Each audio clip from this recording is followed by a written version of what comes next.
கிறிஸ்து இயேசுக்குள் அன்பான சகோதர சகோதரிகளே, கர்த்தராகிய இயேசு கிறிஸ்துவின் நாமத்தினாலே உங்கள் யாவரையும் வாழ்த்துகிறேன். இப்பொழுதும் நம்முடைய வேத பாடத்தினுடைய தொடர்ச்சியான பாடம் புதிய சிருஷ்டி என்ற தலைப்பின் கீழ் தொடர்ந்து சத்தியங்களை தியானித்துக் கொண்டு வருகிறோம்.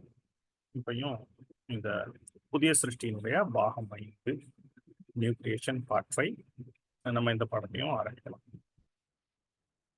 சரி, முதலாவதாக நாம் ஏற்கனவே பார்த்து கொண்டு வருவதை போல ஒரு ரொம்ப வேகமான ஒரு குவிக் சம்மரி. இன்றைக்கும் கொஞ்சம் கண்டென்ட் இருக்கு, ஆனா போன 2 பாடங்கள் அளவுக்கு இல்லை. போன 2 பாடங்கள் 10 ஸ்லைடு கிட்ட இருந்தது. இந்த பாடத்துல 8 ஸ்லைடு இருக்கு. ஆகவே எப்படி ஒரு 1 ஹவர்ல இருந்து 1 hour 15 minutes நினைக்கிறேன். பார்க்கலாம் டெப்த் எவ்வளவு கொடுக்க முடியுது அப்படின்னு சொல்லிட்டு. So quick summary.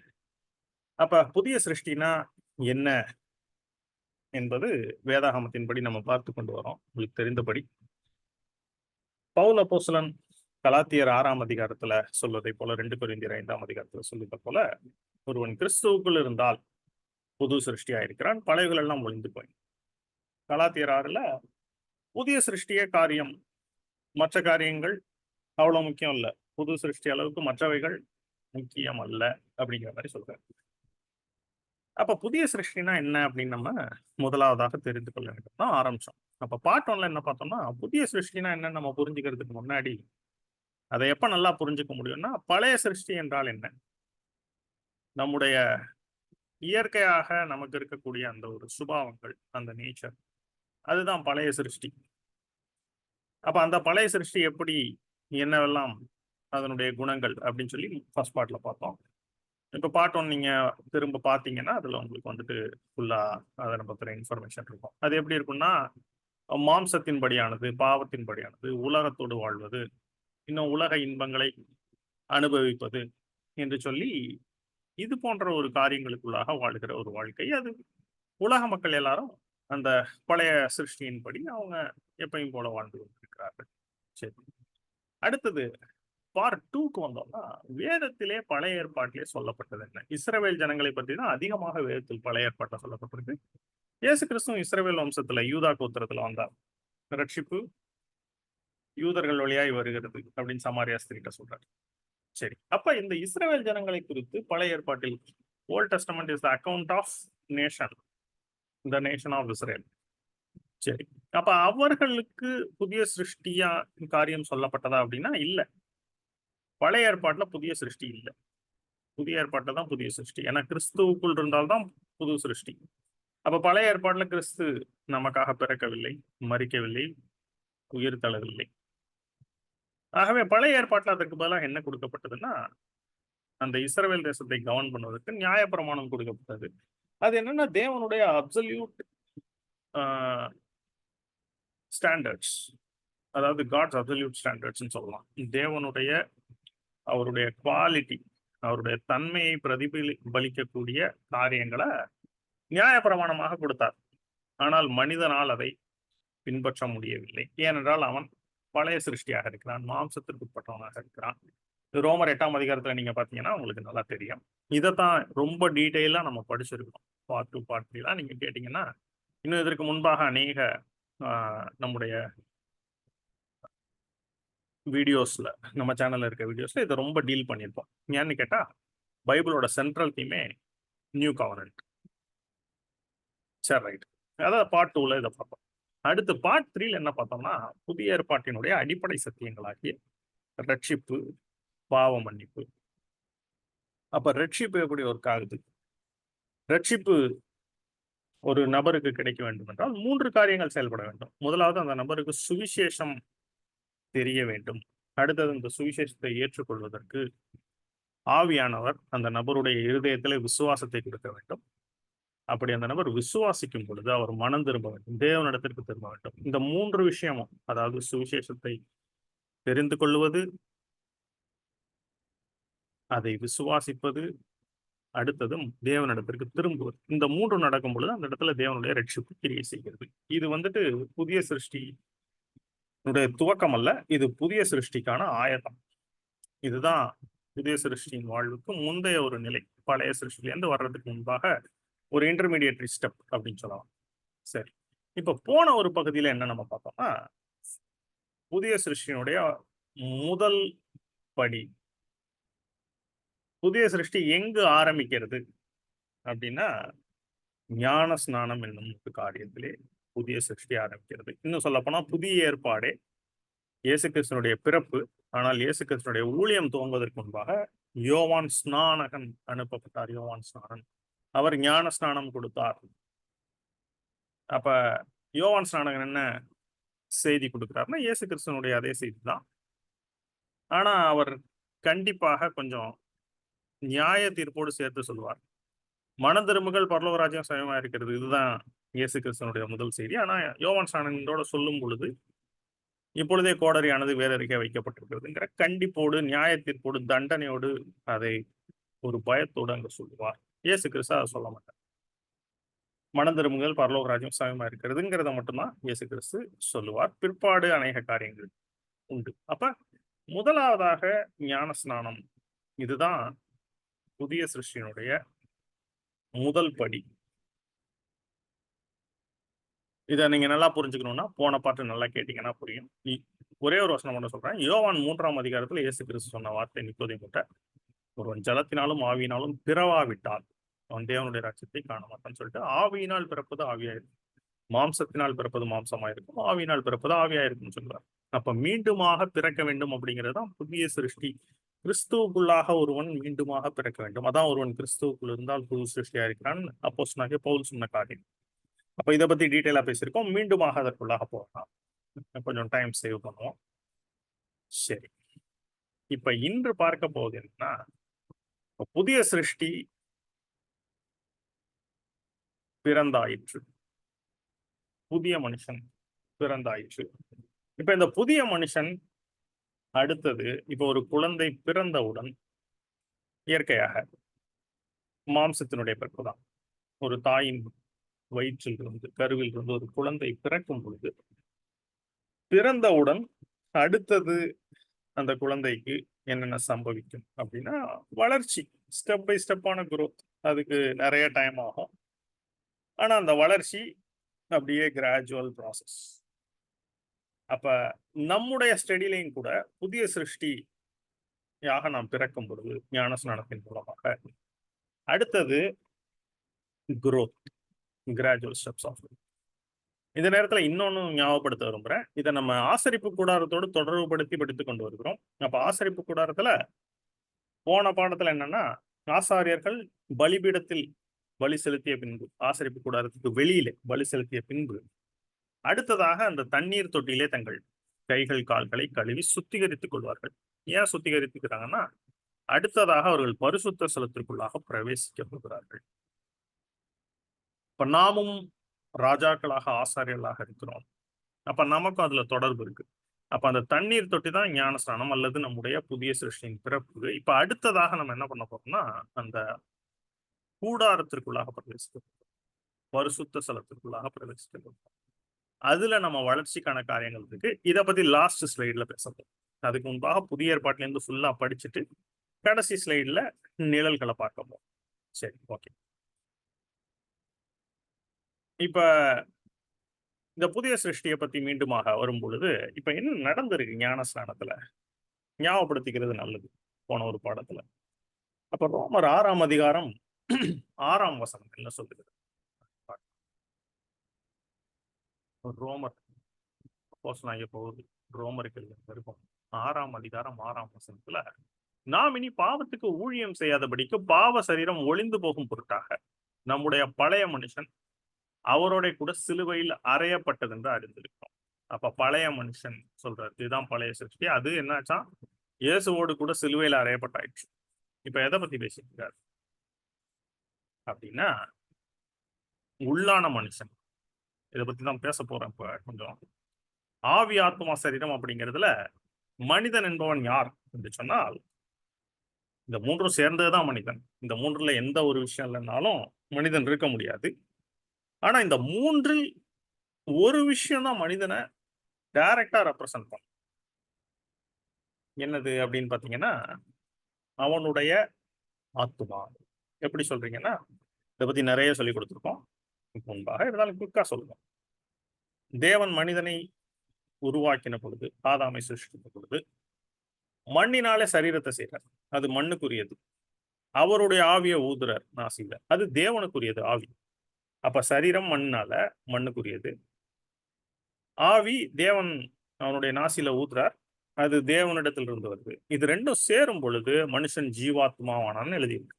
அப்ப இது 2ம் சேரும் பொழுது நடுவில் இருக்கக்கூடிய இந்த ஆத்துமாங்கிறது தான் ஒரு மனிதனை நேரடியாக குறிக்கும். அந்த மனிதன் தான் மீண்டுமாக பிறக்கிறான். ஏன்னா நீங்க ஞானஸ்நானம் எடுத்ததையும் உடனே நீங்க வந்துட்டு என்ன ஆக போறதில்ல. உங்களுக்கு ஒரு புதிய ஃபேஸ், புது சரீரம் வரப்போறதில்ல. இல்ல நீங்க சடனா அப்படியே குழந்தையா மாறிட போறதில்ல. அப்படியே தான் இருக்கிறீங்க. ஆனா உள்ள தான் சேஞ்ச் நடந்திருக்கு. வெளியில இல்ல. உள்ளான மனுஷன்ல தான் சேஞ்ச். சரி. இப்ப இந்த பழைய மனுஷன் சிலுவையிலே அறையப்பட்டாயிட்டுன்னு பார்க்கிறோம். ஆனாலும் இங்க 12வது வசனத்துல பாருங்க, அதே அதிகாரத்துல ரோமர் 6:12ல ஆகையால் நீங்கள் சரீர இச்சைகளின்படி பாவத்திற்கு கீழ்ப்படியத்தக்கதாக சாவுக்கு ஏதுவான உங்கள் சரீரத்தில் பாவம் ஆளாதிருப்பதாக. அப்ப சரீரத்துல என்ன இருக்காம்? இச்சைகள் இருக்காம். பாவத்திற்கு கீழ்ப்படிய தக்கதாக அந்த மாதிரி சாவுக்கு ஏதுவான சரீரத்துல பாவம் ஆளாதிருப்பதாக சொல்றாரு. அப்படின்னா பாவத்தை ஆள விடாதீர்கள் சரீர இச்சைகளின்படி. அப்ப சரீரமும் இருக்கு, அதற்கு இச்சையும் இருக்கு. அது பாவத்திற்கு நேராக நடந்தது. ஆனா அதுக்கு கீழ்ப்படியாதீங்க. அது உங்களை ஆள விடாதீர்கள்ன்னு சொல்றாரு. அப்படின்னா நல்லா தெரிஞ்சுக்கணும். ஞான ஸ்நானத்தின் பொழுது பழைய மனுஷன் சிலுவையில் அறையப்படுறதுன்னா உள்ளான மனுஷன் சிலுவையில் அறையப்படுறான். ஆனா வெளிப்பட்ட சரீரத்துல இன்னும் சரீரத்திற்குரிய காரியங்கள் இருந்து கொண்டுதான் இருக்கிறது. அப்ப ஞான ஸ்நானம் எடுத்த உடனேயே என்னால 100% பர்ஃபெக்டா வாழ முடியும் அப்படின்னு சொன்னா முடியவே முடியாது. இதைதான் நல்லா நீங்க தெரிஞ்சுக்கணும். புரியுதுன்னு நினைக்கிறேன் உங்களுக்கு. அப்ப ஞானஸ்நானம் எடுத்த பின்பும் என்னதான் இருக்கு அப்படின்னா போராட்டம்ங்கிறது இருக்கதான் செய்யுது. இதைதான் கலாத்தியர் 5:16 பவுல் சொல்லுகிறார். ஏனென்றால் இந்த சரீரம் என்பது உலகத்தோடு தொடர்பு கொள்ளக்கூடிய காரியம். இந்த 5 சென்சஸ் அது உலகத்தினுடைய காரியங்களை இச்சிக்கிறது, வாஞ்சிக்கிறது. இங்க சொல்றாரு பாருங்க, பின்னும் நான் சொல்லுகிறது என்னென்னில் ஆவிக்கேற்றபடி நடந்து கொள்ளுங்கள், அப்பொழுது மாம்ச இச்சை நிறைவேற்றாதிருப்பீர்கள். அடுத்து பாருங்க, மாம்சம் ஆவிக்கு விரோதமாகவும் ஆவி மாம்சத்துக்கு விரோதமாகவும் இச்சிக்கிறது. திரும்ப இந்த வசனத்தை படிப்போம் இந்த பாடத்திலேயே. நீங்கள் செய்ய வேண்டும் என்று இருக்கிறவர்களை செய்யாதபடிக்கு இவர்கள் ஒன்றுக்கொன்று விரோதமா இருக்கிறது. அப்ப மாம்சமும் ஆவியும் ஸ்ட்ரகிள் பண்ணிட்டே இருக்கு. ஒன்றுக்கு விரோதமாக ஒன்று போராடி கொண்டிருக்கிறது. இது இருந்துட்டு தான் இருக்கு. Flush fights with the spirit, spirit fights with the flush. இப்ப யோவான் 3:6 என்ன சொல்றாரு இயேசு கிறிஸ்து நிக்கோதேமுக்கு? மாம்சத்தினாலே பிறப்பது மாம்சமா இருக்கும், ஆவினால் பிறப்பது ஆவினால் இருக்கும் அப்படின்னு சொல்றாரு. அப்ப தெளிவா சொல்றாரு, மாம்சத்தின் பிறப்புன்னு ஒண்ணு இருக்கு, அதுவும் இருக்கு, சரீரத்துல இருக்கு. அது சுத்தமா இல்லைன்னா பவுல் வந்துட்டு அங்க ரோமர் 6லயும் சரி கலாத்தியர் 5:16லயும் சரி அப்படி எழுதியிருக்கவே மாட்டார். நீங்க ஞானஸ்நானம் எடுத்த உடனே நீங்க எல்லாருமே பர்ஃபெக்டா மாறிடுவீங்க அப்படின்னு சொல்லிட்டு போயிருப்பார். ஆனா நாம் அதை புரிந்துக்கணும், அதை கற்றுக்கொள்ள வேண்டும், நாம் வாழ வேண்டும் என்று சொல்லிதான் இந்த நிருபங்கள்லாம் நமக்கு எழுதி கொடுத்திருக்கிறார் ஆவியானவர். பவுல் மூலமாக, பேதுரு மூலமாக, யோவான் மூலமாக, யாக்கோபு மூலமாக, யூதா மூலமா எழுதி கொடுத்திருக்கு. சரி, இப்ப அப்ப இந்த இடத்துல மாம்சத்தில் பிறப்பது மாம்சமா இருக்கும், அதான் ஜலத்தினாலும் ஆவினாலும் பிறவாவிட்டால் இது ஆவிக்குரிய ஒரு பிறப்பை நமக்கு குறிக்கிறது. இப்ப ஆவிக்குரிய பிறப்பு என்பது முக்கியமானதுதான். ஏன்னா ஒருவன் ஜலத்தினாலும் ஆவினாலும் பிறவாவிட்டால் அவன் தேவனுடைய ராஜ்யத்தை காண மாட்டான். அப்ப அது beginning stage, that is a must. ஆனா that alone is not enough, that alone is not sufficient. இப்போ ஒரு குழந்தை பிறக்குது, பிறந்த குழந்தை அப்படி குழந்தையாவே இருக்குன்னு வச்சுக்கோ. ஒரு அதாவது அப்படி நடக்காது, ஆனா ஒரு சும்மா ஒரு கற்பனைக்காக சொல்றேன்.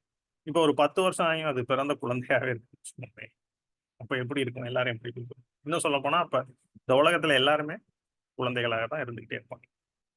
யாராலையும் ஒண்ணும் செய்ய முடியாது இல்லையா? அப்ப என்னன்னா என் நியூ பார்ன் மஸ்ட் குரோ.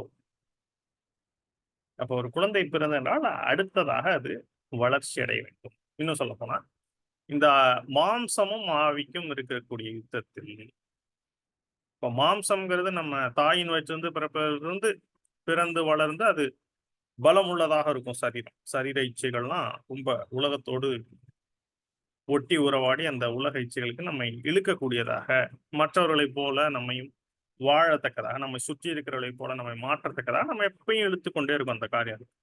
இப்ப நாம கிறிஸ்துவை விசுவாசித்து மனம் திரும்பி ஞானஸ்நானம் எடுத்து புதிய மனுஷனாக உள்ளான மனுஷன் பிறக்கும் பொழுது, பிறந்த உடனே அந்த அந்த உள்ளான மனுஷன்கிறது ஒரு குழந்தை அப்படிங்கிற ஒரு நிலைமையில அந்த ஸ்டேட்டஸ்ல இருக்கும். ஆனா சரீரம் வந்துட்டு ஒரு பலம் உள்ள ஒரு மனுஷனாக, வெளிப்பட்ட புறம்பான சரீரம் பலமா தான் இருக்கும்.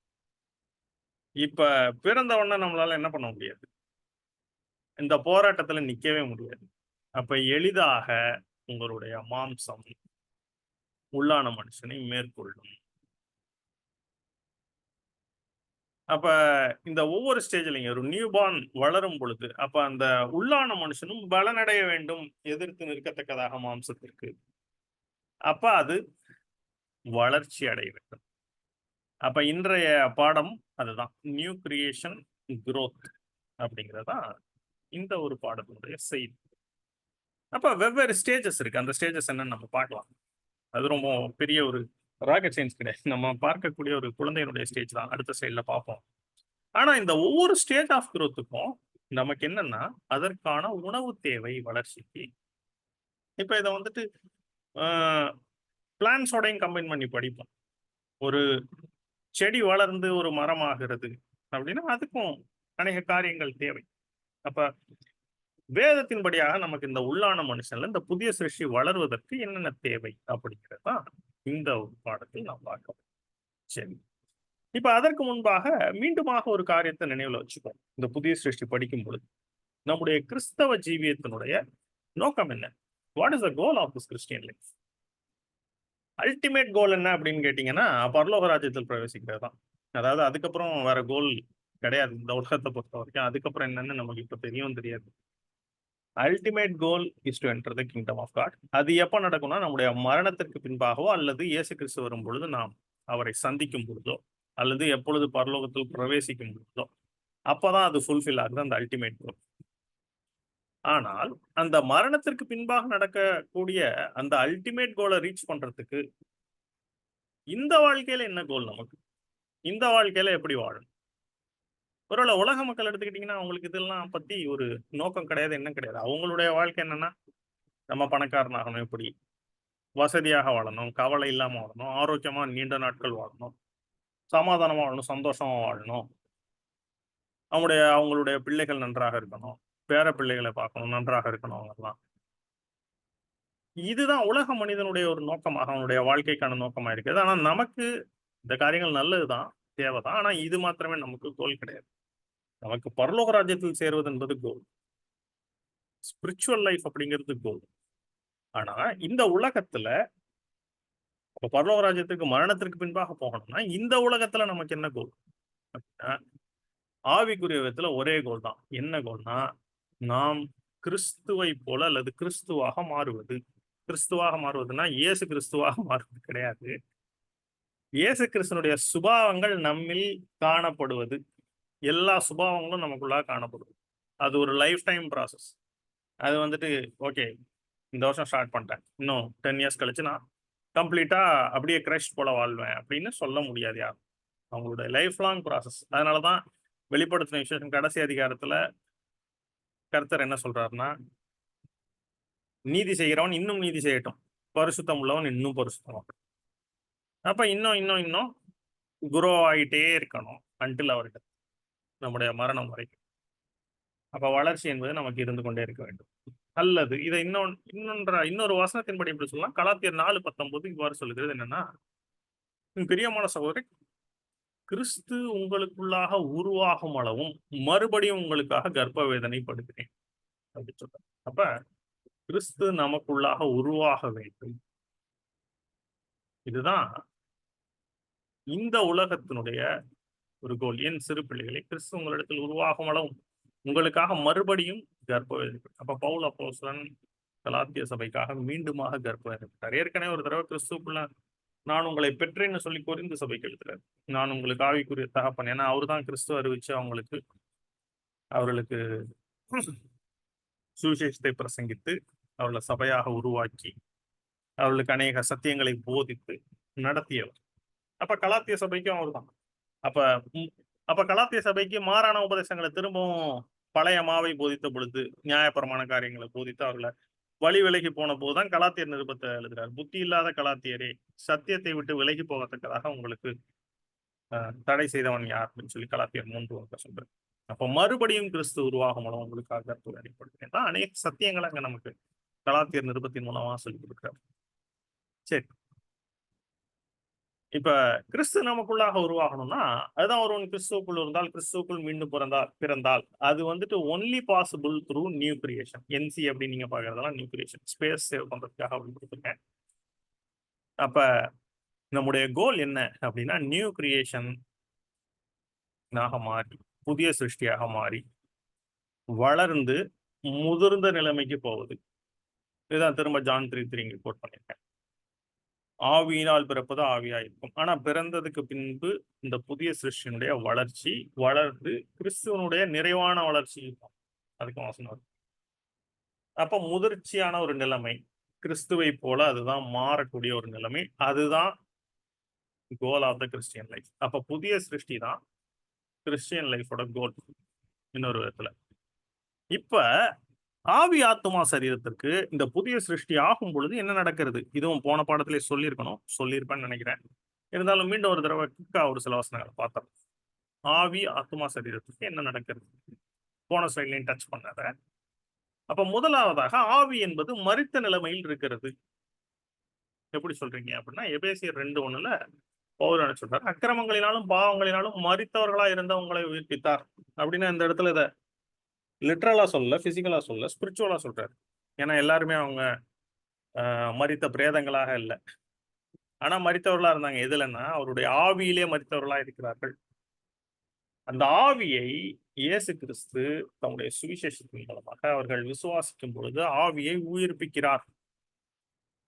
அப்ப ஆவி வந்துட்டு என்ன நடக்குது அப்படின்னா விசுவாசிக்கும் பொழுது, அடுத்ததாக ஞானஸ்நானம் எடுக்கும் பொழுது ஆவியானவர் நம்முடைய ஆவியோடு கூட கலக்கிறார். அதனாலதான் நீங்க அப்போஸ்தலர்ல பார்க்கும் பொழுது ஒவ்வொரு இடத்துலயும் அவங்க வந்துட்டு ஞானஸ்நானம் எடுத்த பொழுது பரிசுத்த ஆவியானவர் அவர்கள் மேல் வந்தார், பரிசுத்த ஆவியானவர் பொழிந்தருளினார், அவர்கள் மேல் இறங்கினார், அவர்கள் பற்பல பாஷைகளை பேசினார்கள் சொல்லப்பட்டிருக்கும். அப்படின்னா ஆவியானவர் வாக்குத்தத்தம் பண்ணப்பட்டார். இயேசு கிறிஸ்து சொல்லிட்டு போற சீஷர்கள்ட்ட, நாம் போய் என் நாமத்தினாலே பிதா அனுப்ப போகிற பரிசுத்த ஆவியை தேற்றவாளனை உங்களிடத்திற்கு அனுப்புவேன், அவர் வந்து உங்களோடு இருப்பார் அப்படின்னு சொல்றார். அப்ப அந்த ஆவியானவர் வந்துட்டு விசுவாசித்து ஞானஸ்நானம் எடுக்க கீழ்ப்படியும் பொழுது, ஞானஸ்நானம் எடுக்கும் பொழுது நீங்க தேவனோடு உடன்படிக்கை பண்றீங்கன்னு சொன்னீங்க ஞானஸ்நானத்துல, போன படத்துல டீட்டெயிலா சொல்லிட்டு. அப்ப ஆவியானவர் வந்து நம்முடைய ஆவியை உயிர்ப்பிக்கிறார். அதான் 1 கொரிந்தியர் 15 இருக்கு. பிந்தினாதாமோ உயிர்ப்பிக்கிற ஆவியானார். ஆவியானவர் இல்ல, ஆவியானார். அவரே ஆவியாக உயிர்ப்பிக்கிற ஆவியாக ஆனார். பார்க்கலாம் பாருங்க அந்த வசனம். முந்தினாதாம் மண்ணில் இருந்து உண்டான மனுஷன், பிந்தினாதாமோ உயிர்ப்பிக்கிற ஆவியானார் என்று சொல்லப்பட்டிருக்கிறது. முந்தின மனுஷன் பூமியிலிருந்து உண்டான மண்ணானவன், 2ஆம் மனுஷன் வானத்திலிருந்து வந்த கர்த்தர். ஓகே, அந்தபடியே முந்தின மனுஷனாகியாராம் ஜீவாத்துமாவானான் என்று எழுதியிருக்கிறது. பிந்தினாதாம் உயிர்ப்பிக்கிற ஆவியானார். அப்படின்னா நம்முடைய ஆவியை அவர் உயிர்ப்பிக்கிறார். அப்ப ஆவி உயிர்ப்பிக்கப்படுது. 2வது இப்பதான் எதுக்கு வரோம் அப்படின்னா ஆத்மாவுக்கு. ஆத்மா என்ன நடக்குது ஞானஸ்நானம் எடுக்கிற பொழுது அப்படின்னா எபேசியர் 4:24 சொல்லி பாருங்க. முக்கியமான ஒரு விஷயம், பழைய மனுஷன் களைந்து போடப்பட்டு அந்தபடி முந்தின நடக்கைக்குரிய மோசம் போக்கும் இச்சைகளாலே கெட்டு போகிற பழைய மனுஷனை நீங்கள் களைந்து போட்டு, இதுதான் ரோமர் 6 பழைய மனுஷன் சொல்லப்பட்டிருக்கு பாருங்க ஞானஸ்நானத்தின் மூலம். உங்கள் உள்ளத்திலே புதிதான ஆவி உள்ளவர்களாகி, இதுதான் ஆவி உயிர்ப்பிக்கப்படுதல். உள்ளத்துல புதிதான ஆவி உள்ளவர்களாகி, அடுத்து மெய்யான நீதியிலும் பரிசுத்தத்திலும் தேவனுடைய சாயலாக சிருஷ்டிக்கப்பட்ட புதிய மனுஷன். அதுதான் புதிய சிருஷ்டி. அது தேவனுடைய சாயலின்படி இருக்கும். அப்படின்னா ஆதியில தேவன் சிருஷ்டித்தார்ல, தேவன் தம்முடைய ரூபத்தின்படி தம்முடைய சாயலின்படி மனிதரை உண்டாக்குவோமாக சொன்னார்ல. அப்ப ஆதாம் பாவம் செய்யறதுக்கு முன்பாக இருந்த நிலைமை, அந்த நிலைமைக்கு ஒப்பாக நம்முடைய உள்ளான மனுஷன் மீண்டுமாக பிறக்கிறான். சிருஷ்டிக்கப்பட்ட புதிய மனுஷனை தரித்துக் கொள்ளுங்கள். அப்ப அதை ஒரு ட்ரெஸ் மாதிரி எடுத்து போட்டுக்கலாம். நமக்கு அந்த ரெஸ்பான்சிபிலிட்டியை கொடுக்குறாரு. அப்ப இது ஆட்டோமேட்டிக்கா எல்லாருக்கும் ஆண்டவரை செய்யறது இல்ல. நம்ம தெரிந்து கொண்டு நமக்கு அந்த ரெஸ்பான்சிபிலிட்டி இருக்கு. புதிய மனுஷனை தரித்துக் கொள்ளுகிற ரெஸ்பான்சிபிலிட்டி. அப்ப தேவனுடைய சாயலாக சிருஷ்டிக்கப்பட்ட புதிய மனுஷன். இதுதான் உள்ளான மனுஷன் அல்லது ஆத்மா. புரியுது? இப்ப இன்னொரு வசனம் கொலோசையர் 3, அதான் கிரியேட்டட் கிரியேஷன். கொலோசையர்ல சொல்றப்ப புதிதாக்கப்பட்ட புதிய மனிதன் அப்படின்னு சொல்லி, ரெனோவேட்டட் நியூ மேன். அப்ப கிட்டத்தட்ட அதே அர்த்தம். 9ல இருந்து எப்படி ஒருவருக்கு பொய் சொல்லாதீர்கள், பழைய மனுஷனை அவன் செயலின் கலைந்து போட்டு. அப்ப நீங்களே கலைந்து போடுங்க. எப்படின்னா ஞானஸ்நானத்தின் மூலமாக கலைந்து போட்டீர்கள் அப்படின்னு சொல்லி 2வது அதிகாரத்துல 2:11. அல்லாமலும் நீங்கள் கிறிஸ்துவை பற்றும் விருத்த சேர்ந்தாலே மாம்சத்திற்குரிய பாவ சரீரத்தை கலைந்து விட்டதினால் கையால் செய்யப்படாத விருத்த சேர்ந்த அவர்கள் பெற்றீர்கள். இது விருத்த சேதனம் சொல்லியிருக்கீங்க. ஆனா அடுத்த வசனத்துல இதோட ரியல் மீனிங் அதான் போன பாடத்துல டீட்டெயிலா படிச்சோம். பழைய ஏற்பாட்டுல விருத்த சேதனம், புதிய ஏற்பாட்டுல ஞானஸ்நானம்.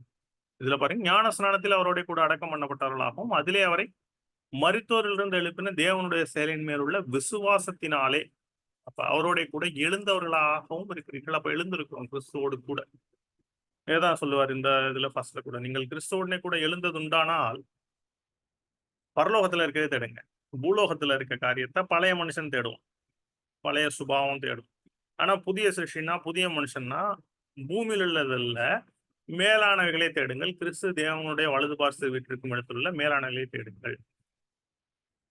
சரி, அப்ப இந்த இடத்துல பாருங்க, பழைய மனுஷனை அவன் செயலும் கலைந்து போட்டு தன்னை சிருஷ்டித்தவருடைய சாயலுக்கு ஒப்பாய். அதுதான் அங்க எபேசியர்ல பார்த்தோம், தேவனுடைய சாயலுக்கு ஒப்பாக பூரண அறிவடையும்படி அங்க சிருஷ்டிக்கப்பட்ட புதிய மனுஷன், இங்க புதிதாக்கப்பட்ட புதிய மனுஷனை தரித்து கொண்டிருக்கிறீர்களே. இங்க ஏற்கனவே போட்டு இருக்கீங்களே, அங்க தரித்துக் கொள்ளுங்கள், இங்க தரித்து கொண்டிருக்கிறீர்களே அப்படின்னு போல சொல்றாரு. அப்போ ரெனோவேட்டட் நியூ மேன், இதுதான் ஒரு புதிய மனுஷன். எதுன்னா ஆத்மா, இதுதான் புதிய சிருஷ்டி. அப்ப உங்களுக்கு நல்லா புரியும் நினைக்கிறேன். ஆவி உயிர்ப்பிக்கப்பட்டிருக்கு, ஆத்மா புதியதாக பிறந்திருக்கிறது, சிருஷ்டிக்கப்பட்டிருக்கிறது அல்லது புதிதாக்கப்பட்டிருக்கிறது. உள்ளான மனுஷன். சரீரம் ரொம்ப ஈஸி. சரீரம் அதே ஸ்டேஜில் தான் இருக்கு, அது மாறல. அது எப்ப மாறும்னா மரித்ததுக்கு அப்புறம் உயிரோடு எழுந்திருக்கும் பொழுது அல்லது மறுரூபமாக்கப்படும் பொழுது, கிறிஸ்து வருகையின் பொழுது, அதுதான் எடுத்துக்கொள்ளப்படுதல். அந்த டைம்ல தான் அது மாறும். ரோமர் 6:6 மன்னிக்கும், இந்த பாயிண்ட் இங்கேதான் அடுத்த பாயிண்ட் தான் வருது. ரோமன் 6:6 இந்த இடத்துல திரும்ப அதுதான் கோட் பண்ணிருக்கேன். Old man crucified during baptism, new man born. இதுவும் அகைன் உள்ளான மனுஷன் தான், சோல் தான். ரோமர் 12:2 என்ன சொல்லுதுன்னு பாருங்க, பாப்புலரான வசனம். நீங்கள் இந்த பிரபஞ்சத்திற்கு ஒத்த வேஷம் தெரியாமல், அப்ப உலகத்துக்கு ஏற்ற மாதிரி நடத்துக்காம, தேவனுடைய நன்மையும் பிரிவும் பரிபூர்ணம் உள்ள சித்தம் என்னதென்று பகுத்து அறியத்தக்கதாக, டிவைட் அண்ட் அண்டர்ஸ்டாண்ட், உங்கள் மனம் புதிதாகிறதுனாலே மறுரூபமாகுங்கள். அப்ப மனம் புதிதாகிறதுனாலே, அதுதான் நியூ சோல், நியூ ஹார்ட். மனம் புதிதாகிறதுனால என்ன, மறுரூபமாகுங்கள். முதலாவது இந்த உலகத்துல நீங்க வாழும் பொழுது டிரான்ஸ்பிகூடா வாழுங்க. அப்ப கிறிஸ்து வருகையில் சரீரமும் மறுரூபமாக்கப்படும். சரி, இங்க ரோமர் 8 பாருங்க. ரோமர் 8:23 சரீரம் எந்த கண்டிஷன்ல இருக்குன்னு தெரியும். அதுவும் அல்லாமல் ஆவியின் முதற் பலன்களை பெற்ற நாமும் கூட நம்முடைய சரீர மீட்பாகிய புத்திர சுவிகாரம் வருகிறதற்கு காத்திருந்து நமக்குள்ளே தவிக்கிறோம். அப்ப சரீர மீட்பாகிய புத்திர சுவிகாரம் இன்னும் வரல. அது எப்ப வரும்னா மரித்ததுக்கு பின்பு உயிரோடு எழுந்திருக்கும் பொழுது ஆவிக்குரிய சரீரம் நமக்கு கொடுக்கப்படும். இப்ப இருக்கிறது பழைய சரீரம் தான், மரிக்கிற வரைக்கும், இறக்கிற வரைக்கும். அல்லது இயேசு கிறிஸ்து வரும் பொழுது நாம் மறுரூபமாகும் வரைக்கும் அவருடைய சரீரத்திற்கு ஒப்பான சரீரத்தை நாம் பெற்றுக்கொள்ளும் வரைக்கும். அதுதான் அந்த ப்ராசஸ் தான் ராப்சர், கடைசியில் நடக்கக்கூடிய ஒரு காரியம். புரியுதா உங்களுக்கு? சரி, அப்ப சரீரம்ங்கிறது பழைய கண்டிஷன்ல தான் இருக்கு. It will be redeemed only in transfiguration. அப்ப அது வரும் பொழுதுதான் இந்த ஃபுல் ப்ராசஸ் கம்ப்ளீட் ஆகும். அதாவது இந்த புத்திர சுவீகாரம்னா அவருடைய குமாரர்கள் அப்படிங்கிறது இப்ப ப்ராசஸ்ல தான் இருக்கு. எப்ப கம்ப்ளீட் ஆகுது இந்த ப்ராசஸ்? அதாவது இந்த ரெட்ஷிப்ங்கிற இந்த என்டையர் ப்ராசஸுமே எப்ப கம்ப்ளீட் ஆகுதுன்னா, மீட்புல தான் கம்ப்ளீட் ஆகுது. ரிடெம்ப்ஷன்ல தான் கம்ப்ளீட் ஆகுது சால்வேஷன். ரிடெம்ப்ஷன்ங்கிறது என்னன்னா, it includes your body also. அப்ப நம்முடைய ஆவி உயிர்ப்பிக்கப்பட்டிருக்கிறது. ஆத்துமா மீண்டுமாக பிறந்திருக்கிறது. ஒவ்வொரு நாளும் புதிதாக்கப்படுகிறது, வளருகிறது. ஆனா சரீரம்ங்கிறது பழைய நிலைமையில தான் இருக்கு.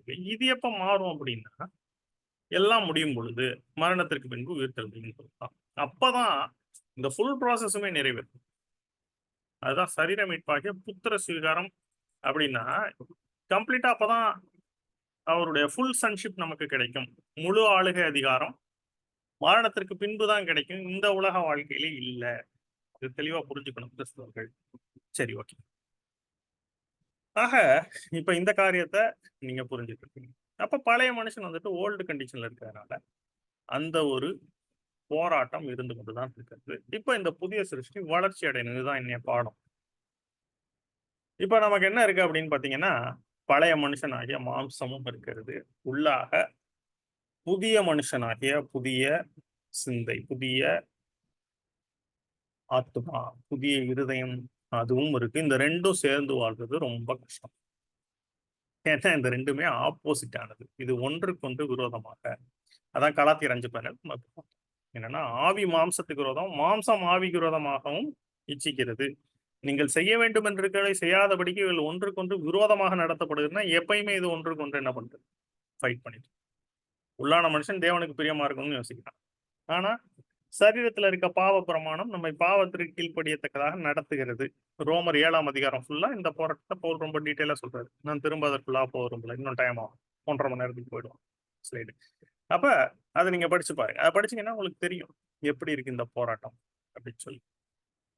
இப்ப சரீரம் பவர்ஃபுல்லாக இருந்தது அப்படின்னா, அது ஜெயிக்கும் உள்ளான மனுஷன். அப்ப சரீரத்துக்கு ஏற்ற மாரி நம்ம கீழ்ப்படிந்து கொண்டே இருக்கோம். பாவவழக்கங்கள். ஆனா இப்ப உள்ளான மனுஷனும் பவர்ஃபுல்லாக இருந்தா, அப்ப உள்ளான மனுஷன் ஆவிக்கேற்ற மனிதன் ஜெயம் கொள்ள ஆரம்பிப்பான். மாம்சத்தை. நிச்சயமா யார் பலசாலியா இருக்காங்களோ, அவங்க தான் ஜெயிப்பாங்க இல்லையா? அப்ப நம்முடைய ரெஸ்பான்சிபிலிட்டி என்னன்னா, பழைய மனுஷன வீக் ஆக்கணும். புதிய மனுஷன, அதாவது வெளிப்புறமான சரீர மனுஷன பலவீனமாக்கணும். சரீரத்த பலவீனமாக்கணும்னா, உடனே எதுவுமே சாப்பிடாம, ஒண்ணுமே பண்ணாம இருந்து அப்படியே படுத்த படுக்கை ஆகணும்னு சொல்லல. மாம்சத்திற்குரிய காரியங்களை பலவீனப்படுத்த வேண்டும். அதாவது அந்த காரியங்களுக்கு ரொம்ப நம்ம இடம் குடுக்காம, அதாவது ஆவிக்குரிய விஷயங்களுக்கு அதிகமாக நேரம் செலவு பண்ணும் பொழுது, உள்ளான மனுஷன் பலப்படுவான். அதுதான் அந்த உள்ளான மனுஷன் பலப்படணும்னா, அது குழந்தையா இருக்கக்கூடாது. பலம் உள்ளவனாக இருக்க வேண்டும். அதான் டு மேக் நியூ மேன். நம்முடைய புதிய மனுஷன், புதிய சிருஷ்டி, அந்த ஆத்துமா பலப்பட வேண்டும் என்றால், அது வளர்ச்சி அடைய வேண்டும். அந்த வளர்ச்சி எப்படி இருக்கும் அப்படின்னு பார்த்தீங்கன்னா, குழந்தையிலிருந்து ஒரு பெரிய மனிதன் ஆகும் வரைக்கும். அது போல இருக்கும். அது இதுதான் ப்ராசஸ் இல்லையா? குழந்தையிலிருந்து ஒரு சிறு பிள்ளை. கிட் அப்படின்னா ஒரு தவழ்ந்து நடக்கக்கூடிய ஒரு ஸ்டேஜ். அதுக்கடுத்து. அதுக்கடுத்து வந்துட்டு ஒரு 4, 5 வயதுகள். அதிலிருந்து ஒரு 12, 14 வயது வரைக்கும் பார்த்தீங்கன்னா, சைல்டுங்கிற ஸ்டேஜ். 12 வயது அதுலேருந்து ஒரு 25 வயசு வரைக்கும் 22, 25 வயசு வரைக்கும். ஒரு வேலைக்கு போற வரைக்கும் யூத் ஸ்டேஜ் அப்படின்னு சொல்லுவாங்க. அதுக்கப்புறம் ஒரு திருமணம், திருமணத்திற்கு பின்பு ஒரு 35 வயசு வரைக்கும் பார்த்தீங்கன்னா, குரோன் அப் ஸ்டேஜ். ஒரு 40 வயதுக்கு மேல பார்த்தீங்கன்னா, மெச்சூர். ஒரு பூரண மனிதன் அப்படின்னு சொல்லலாம்.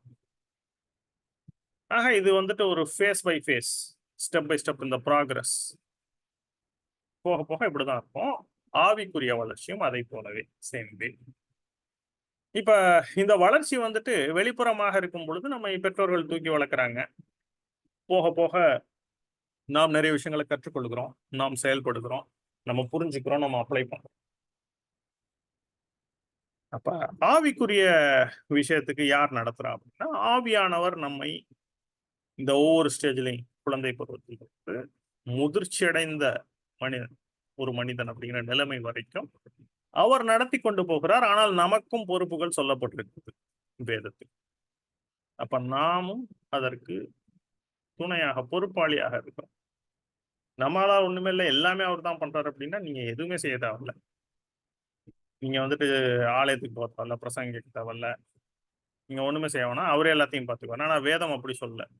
நமக்கு பைபிளே எழுதி குடுத்திருக்க மாட்டார் அப்படின்னு. ஆகவே நமக்கும் பொறுப்புகள் கொடுக்கப்பட்டிருக்கிறது. ஆனால் அவரும், ஆவியானவரும், கர்த்தரும் நமக்கு இந்த காரியத்தை மூலமாக நடத்தி கொண்டு போகிறார். சரி. இப்ப ஏற்கனவே நம்ம பார்த்தோம். என்னன்னா, ஒவ்வொரு ஸ்டேஜ் குரோத்துக்கும் நமக்கு வந்துட்டு என்ன வேணும்? வளர்ச்சி. நமக்கு அதற்கேற்ற ஆகாரம் வேண்டும், உணவு வேண்டும். இயேசு ஜெபிக்க சொல்லிக் கொடுத்தார். அன்றன்ற நாளுக்கான ஆகாரத்தை எங்களுக்கு இன்று தந்துள்ளோம். ஆனா அதே நேரத்துல இந்த ஆகாரம்ங்கிறது ஒவ்வொரு நேரத்துல வித்தியாசப்பட்டு கொண்டே வரும். ஒரே டைப் ஆஃப் ஃபுட் வந்துட்டு எடுக்க மாட்டோம். குழந்தையா இருக்கும் பொழுது பால் மட்டும் தான். ஆனா கொஞ்சம் பெரியவனா ஆகும் பொழுது இன்னும் கொஞ்சம் பெட்டரா, அதாவது ஒரு 2 வயசு, 3 வயசு இருக்கும் பொழுது கொஞ்சம் ஒரு பிஸ்கெட், அப்புறம் ஒரு சில காரியங்கள். இதுவே நல்லா சிறுவனாக அடுத்து அடுத்து வாலிபனாக மாறும் பொழுது என்னாகும்? நல்ல ஒரு மீல் சாப்பிடத்தக்கதாக, நல்ல ஒரு பிரியாணி, இது போன்ற பலமான, திடமான ஆகாரம் சாப்பிடத்தக்கதாக. இன்னும் வாலிபன்றது பெரிய மனிதன், முதிர்ச்சியான மனிதன் ஆகும் பொழுது, ஃபுட் சேஞ்ச் ஆகாது. ஆனா நெறைய ஃபுட் எடுப்போம். அதாவது ஒரு சிறுவனாக இருக்கிற டைம்ல இருந்து வாலிபனாகும் பொழுதும், முதிர்ச்சி அடையும் பொழுதும் ஃபுட் நெறைய டிஃபர் ஆகாது. ஆனா நெறைய ஃபுட் தேவைப்படும். சரி. அப்ப 1 பேதுரு 2:3 இத சொல்லுது பாருங்க. புதிதாய் பிறந்தவர்களுக்கு என்ன சொல்றாரு பேதுரு? அப்ப புதிய கிறிஸ்தவர்களுக்கு அல்லது புதிதாக சத்தியத்திற்குள்ளாக வருபவர்களுக்கு என்ன சொல்றாருன்னா, இப்படி இருக்க கர்த்தர் தயவுள்ளவர் என்பதை நீங்கள் ருசி பார்த்ததுண்டானால், சகல துர்க்குணத்தையும், சகலவித கபடத்தையும், வஞ்சகங்களையும், பொறாமைகளையும், சகலவித புறங்கூறுதலையும் ஒழித்துவிட்டு, நீங்கள் வளரும்படி அப்ப குரோத் இருக்கணுமா? அப்ப புதிதாய் பிறந்த குழந்தைகளைப் போல. அப்ப குழந்தைகளுக்கு என்ன? பால் தான். அப்ப திருவசனமாகிய களங்கமில்லாத ஞானப்பாலின் மேல் வாஞ்சியாயிருங்கள். அப்ப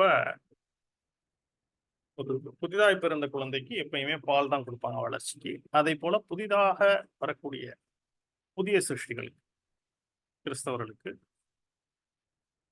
இந்த வசனமாகிய பாலை, ஞானப்பாலை குடிக்க வேண்டும் அவர்களுக்கு. ஆனா அதே நேரத்துல எப்பயுமே அந்த வசன பாலையே குடிக்கணுமா அப்படின்னு கேட்டா கிடையாது. போக, போக, போக.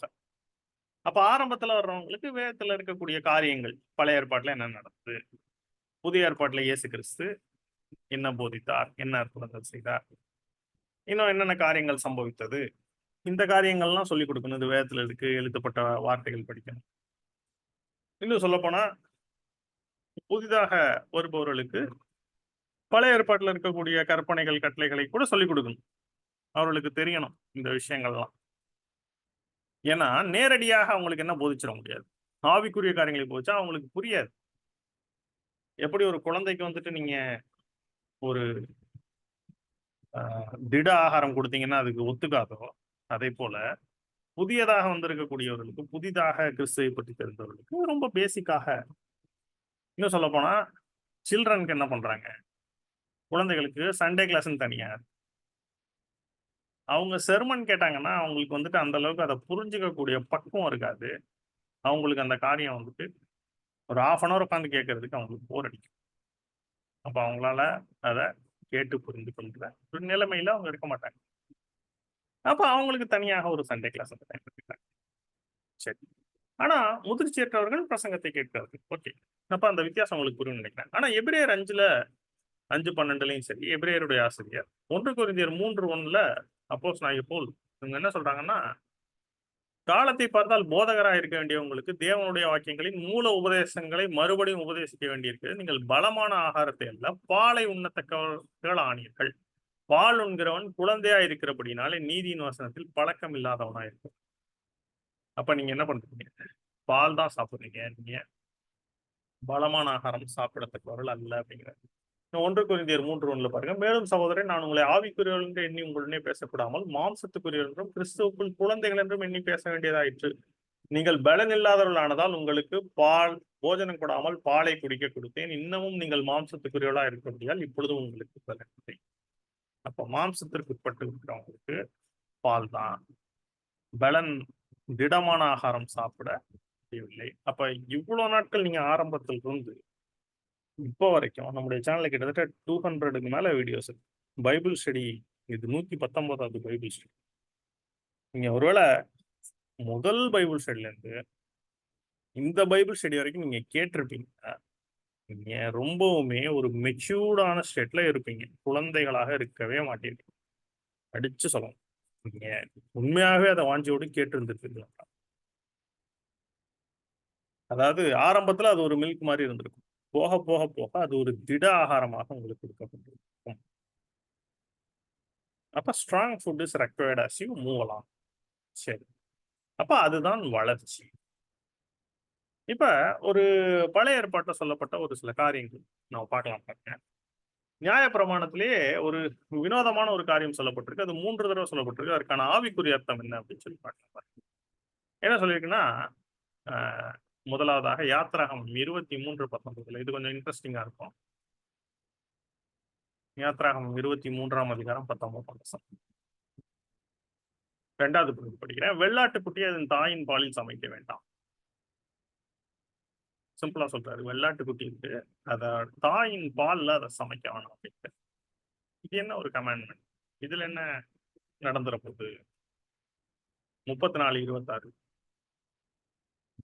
34:26ல மீண்டும் தான் சொல்லப்பட்டிருக்கு பாருங்க. வெள்ளாட்டுக்குட்டியை என் தாயின் பாலிலே சமைக்க வேண்டாம் என்றார். அதனால என்ன ஒரு பெரிய ப்ராப்ளம் வந்திருக்கு. இப்ப இதே பார்த்தீங்கன்னா, மீண்டுமாக 3வது தடவை சொல்லப்பட்டிருக்கும்.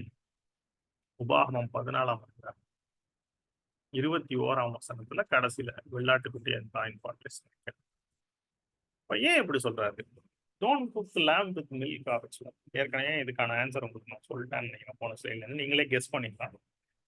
இது குக்கிங்க பத்தி சொல்லல. குக்கிங் மெத்தட் பத்தி ஒரு கமாண்ட் குடுக்கல. நீங்க இப்படிதான் சாப்பிடணும், இந்த மாரி தான் இது பண்ணணும்னு ஆண்டவர் பழைய ஏற்பாட்டுல சொல்லல. இதுக்கு முன்னாடி அவர் சொல்லியிருக்காரு நெறைய. இதெல்லாம் தீட்டு, இத சாப்பிடாதது, இதெல்லாம் தீட்டு இல்ல, இதெல்லாம் நீ சாப்பிடலாம் அப்படின்னு சொல்லிட்டு. ஆனா அதுக்கே ஆவிக்குரிய அர்த்தம் இருக்கு. இத ஏற்கனவே நம்ம போதிச்சிருக்கோம். வேர்ட் ஆஃப் காட் அப்படிங்கிற ஒரு சீரிஸ் இருக்கு பாருங்க பிளேலிஸ்ட்ல. அதுல போய் நீங்க அந்த எத்தனாவது நம்பர் ஞாபகம் இல்ல. அத நீங்க பார்த்தீங்கன்னா உங்களுக்கு புரியும். ஏன்னா இயேசு கிறிஸ்து அப்புறம் புதிய ஏற்பாட்டுல ஏன் சொன்னாரு? வயித்துக்குள்ளே வாய்க்குள்ளே போகிறதும் மனுஷனை தீட்டுப்படுத்தாதுன்னு ஒரே வார்த்தையில சொல்லிட்டார். அப்படின்னா சாப்பிடுற விஷயத்தின் மூலமாக தீட்டு கிடையாதுன்னு சொல்றாரு. மனுஷனுக்குள்ளிருந்து புறப்பட்டு வெளில வர்றதுதான் அவனை தீட்டுப்படுத்தும். அப்படின்னா ஏன் பழைய ஏற்பாட்டுல இதெல்லாம் தீட்டானது? இந்த உபாகமம் 14 ஆரம்பத்துல இதெல்லாம் சாப்பிடலாம், எல்லாம் சாப்பிடக்கூடாதுன்னு கொடுத்தாருன்னா, அதுக்கு ஆவிக்கேற்ற அர்த்தங்கள் இருக்கு. அது சாப்பிடறத பத்தி சொல்லல. ஒரு சில வாழ்க்கை முறைகளை பத்தி சொல்லிருக்கு. எது போல நாம் வேதத்தை தியானிக்க வேண்டும், யாரோடு கூட நாம் நெருக்கம் வைத்துக் கொள்ள வேண்டும் அப்படிங்கிற காரியத்தை பத்திலாம் ஒரு மாதிரி அது சாப்பிடுறதுங்கிற மாதிரி சொல்லி இருக்குது.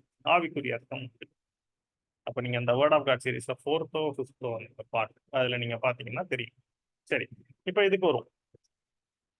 அதே போலதான் இந்த ஒரு காரியமும் சொல்லப்பட்டிருக்கிறது. வெள்ளாட்டுக்குட்டி அதன் தாயின் பாலிலே சமைக்க வேண்டாம். அப்ப நீங்க இன்னொரு இடத்துல பாத்தீங்கன்னா, உபாகமத்துல தேவன் வந்துட்டு அப்ப குக்கிங் ரிலேட்டட் கமெண்ட்ஸ் கொடுக்குறாரா? இந்த மாதிரிதான் நீங்க பண்ணணும். இன்னும் சில பேர் என்ன சொல்றாங்கன்னா, தேவன் வந்துட்டு அதாவது பாலுங்கிறது ஜீவனுக்கான ஒன்று. ஆனால் வெள்ளாட்டுக்குட்டியின் அது வெள்ளாடினுடைய கறி என்பது அது மரித்த பின்பு இருக்கக்கூடிய விஷயம். இப்போ பால்ங்கிறது ஜீவன், கறிங்கிறது அந்த ஜீவன் மரித்தது. இப்ப இது 2யும் சேர்க்கக்கூடாது. ஜீவனுக்கானதையும் மரித்ததையும் சேர்க்கக்கூடாது அப்படின்னு சொல்றாங்க. ஒரு அளவுல கிட்டத்தட்ட ஓகே. இன்னும் சில பேர் என்ன சொல்றாங்கன்னா, தேவன் வந்துட்டு அனிமல் வெல்ஃபேர் அதுல வந்துட்டு கொஞ்சம் ஆர்வம் உடையவராக, விலங்குகளுடைய நலன்களையும் அவர் வந்துட்டு பேணி காக்கணுங்கிறதுல ஒரு இன்ட்ரெஸ்டடா இருக்கிறான்னு சொல்றாங்க. அது ஒவ்வாது. ஏன்னு கேட்டா, பழைய ஏற்பாட்டுல பலிகள் அப்படிங்கிற காரியமே கொடுக்கப்பட்டது. சரி ரைட். அதெல்லாம் டிபேட்டபிள் திங்ஸ். ஆனா இது ஆவிக்குரிய விதமாக எப்படி புரிஞ்சுக்கலாம்? அப்ப தேவன் வந்துட்டு குக்கிங் ரிலேட்டட் கமெண்ட்ஸ் கொடுக்கிறாரா? அது மாதிரி தெரியுது. ஆனா அதுக்கு அது அர்த்தம். But not so. அப்ப இத இன்னொரு விஷயத்தோட நீங்க கம்பேர் பண்ணி படிச்சு பாருங்க. உபாகமம் 25ஆம் அதிகாரம் 4ஆம் வசனத்துல என்ன சொல்லியிருக்கு? போர் அடிக்கிற மாட்டை வாய் கட்டாயாக. இது ஒரு கமாண்ட்மென்ட். இத வந்துட்டு இஸ்ரவேல் ஜனங்கள் போர் அடிக்கிற மாடுன்னு அது வந்துட்டு பலமாக போர் அடிக்கிறதற்கு உதவி செய்யக்கூடியது. உழவில் உதவி செய்யக்கூடிய ஒரு மாடு. அந்த மாட்டை வந்துட்டு என்ன பண்ணாதீங்க, வாய் கட்டாதீங்க அப்படின்னா, அதுக்கு வந்துட்டு சாப்பிடுறதுக்கு தடை செய்யாதீங்க. அது நன்றாக உழைக்கிறது. அப்போ உழைக்கிற அளவுக்கு அது வந்துட்டு நல்லா சாப்பிடட்டும். அப்ப ஸ்ட்ராங்கா இருக்கும் அப்படின்னு சொல்லி. அப்ப தேவன் இது ஒரு கற்பனை, இதை ஃபாலோ பண்ணணும். பழைய ஏற்பாட்டுல இந்த மாதிரி நிறைய லிஸ்ட் போட்டு எல்லாத்தையும் ஃபாலோ பண்ணிட்டு. ஆனா புதிய ஏற்பாட்டுக்கு வரும் பொழுது இதுக்கு அது அர்த்தம் இல்ல, வேற அர்த்தம்னு பவுல் சொல்றாரு பாருங்க. இதை வச்சுதான் நான் உங்களுக்கு சொல்லி கொடுக்குறேன். எதுக்கா இந்த எக்ஸாம்பிள் எடுக்கன்னா, 1 கொரிந்தியர் 9 பாருங்க. போர் அடிக்கிற மாட்டை வாய் கட்டாயாக என்று மோசேயின் பிரமாணத்தில் எழுதியிருக்கிறது. தேவன் மாடுகளுக்காகவே கவலையா இருக்கிறாரோ? அப்படின்னா தேவன் மாடுகளுக்காக தான் கவலைப்படுற அந்த கமாண்டை கொடுத்திருக்காரா? இல்ல, நமக்காக தான் இதை சொல்லுகிறாரோ? உழுகிறவன் நம்பிக்கையோடே உழவும், போர் அடிக்கிறவன் தான் நம்புகிறதில் பங்கடைவேன் என்கிற நம்பிக்கையோட போரடிக்கவும் வேண்டியதே. அப்ப போரடிக்கிறவன் நம்புகிறதுல பங்கடைவேன் என்ற நம்பிக்கையோட போரடிக்கவும் வேண்டியதே. அப்படின்னா போரடிக்கிறவன் அப்படிங்கிறது அது மாட்டுக்காக சொல்ல, ஆகையால் அது நமக்காகவே எழுதியிருக்கிறது. அப்படின்னா அதுக்கு என்ன அர்த்தம் அப்படின்னு கேட்டீங்கன்னா, இன்னொரு வசனம் பார்க்கலாம். 1 தீமோத்தேயு 5, அதுலயும் இதே வசனம் கொடுத்துட்டாரு. அப்ப அதை பார்த்தீங்கன்னா உங்களுக்கு புரிஞ்சுக்கணும் ஈஸியா.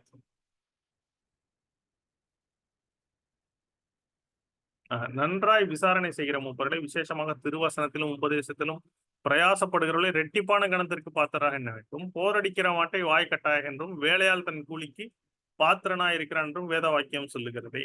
அப்ப நன்றாய் விசாரணை செய்கிற மூப்பர் அப்படின்னா போதிக்கிறவர்கள், வசனத்தை உபதேசிக்கிறவர்கள், இன்னும் நல்லபடியாக அவர்களுக்கு கொடுக்கப்பட்ட பொறுப்பை நன்றாக செய்கிறவர்கள், அவர்களுக்கு நீங்க நன்றாக நன்மைகளை பகிர்ந்து கொடுங்கள்,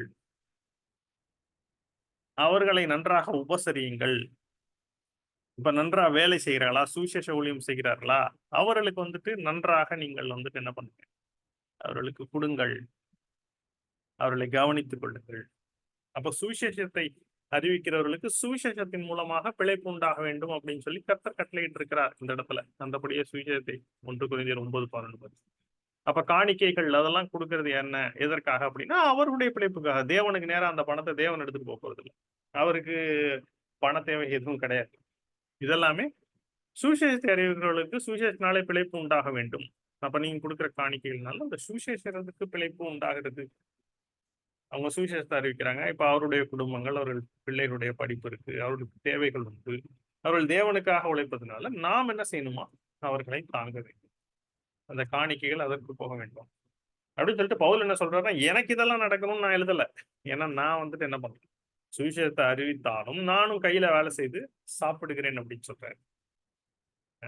அப்ப இந்த இடத்துல என்ன சொல்றாருன்னா, இததான் சொல்றாரு, நன்றாக ஊழியம் செய்கிறவர்களை நாம் நன்றாக தாங்க வேண்டும். இன்னும் நிறைய அவர்கள் பெற்றுக்கொண்டாலும் அவர்களுக்கு அது வந்துட்டு அவர்களுக்கான ஒரு கணம், அதை வந்துட்டு நம்ம அவர்களுக்கு கொடுக்க வேண்டும் அப்படின்னு சொல்றாரு. அதுதான் போரடிக்கிற மாட்டை வாய்க்கட்டாயாக. அப்ப இதே காரியத்தை இப்ப நம்ம பாக்குற இந்த வெள்ளாட்டுக்குட்டி தாயின் பாலோடு சமைக்க வேண்டாம்ங்கிறதுக்கு அப்ளை பண்ணீங்கன்னா, தேவன் வெள்ளாட்டு குட்டிகளுக்காகவே கவலையா இருக்கிறாரோ அப்படின்னா இல்ல. அதை எப்படி சமைக்கணும்னே அவர் கவலை நமக்கு சொல்லி கொடுக்கிறாரோ கிடையாது. அப்ப அதுக்கு என்ன அர்த்தம்?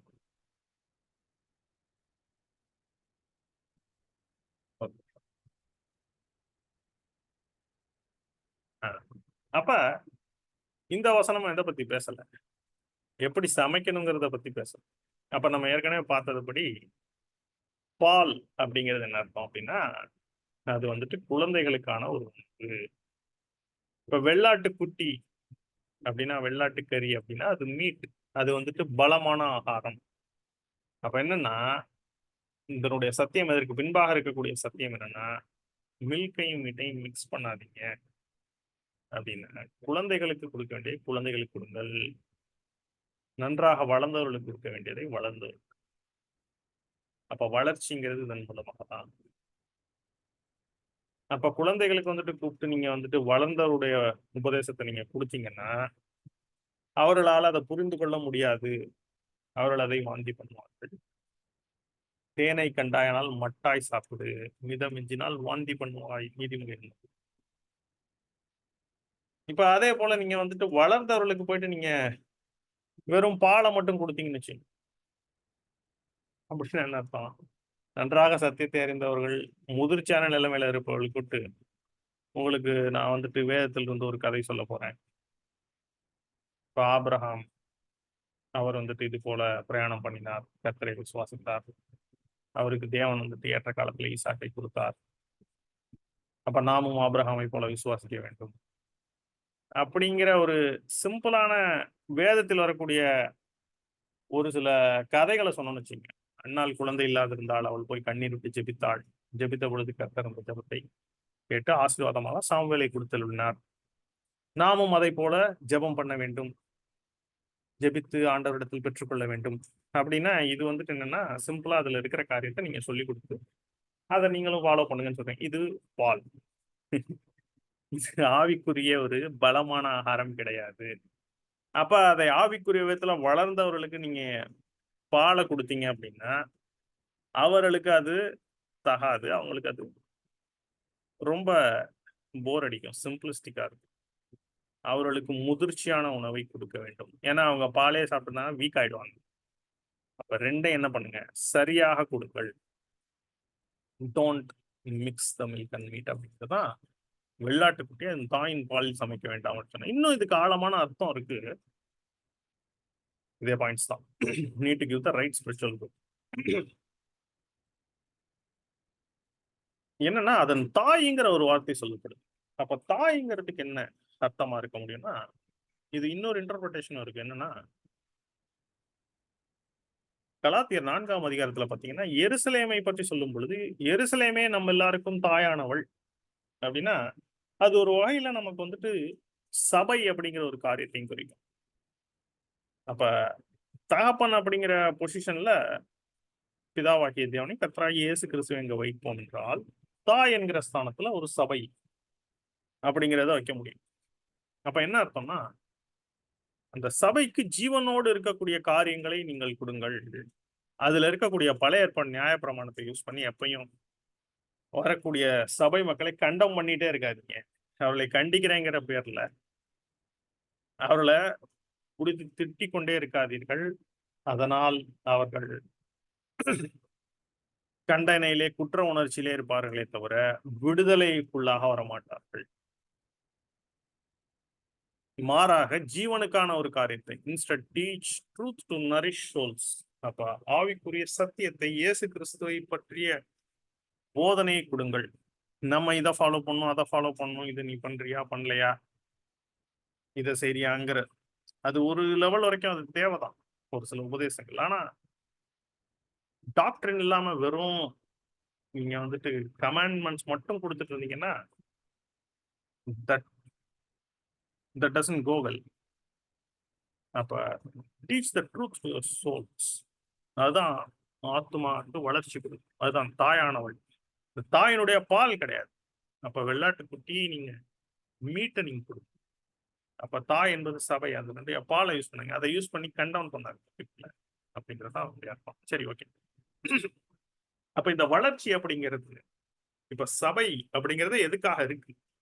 இப்ப தாய் என்கிற அந்த சொல்லக்கூடிய அந்த சபையே எதற்காக இருக்கிறது அப்படின்னு நீங்க பாத்தீங்கன்னா, சபை எதுக்கு வச்சிருக்காரு?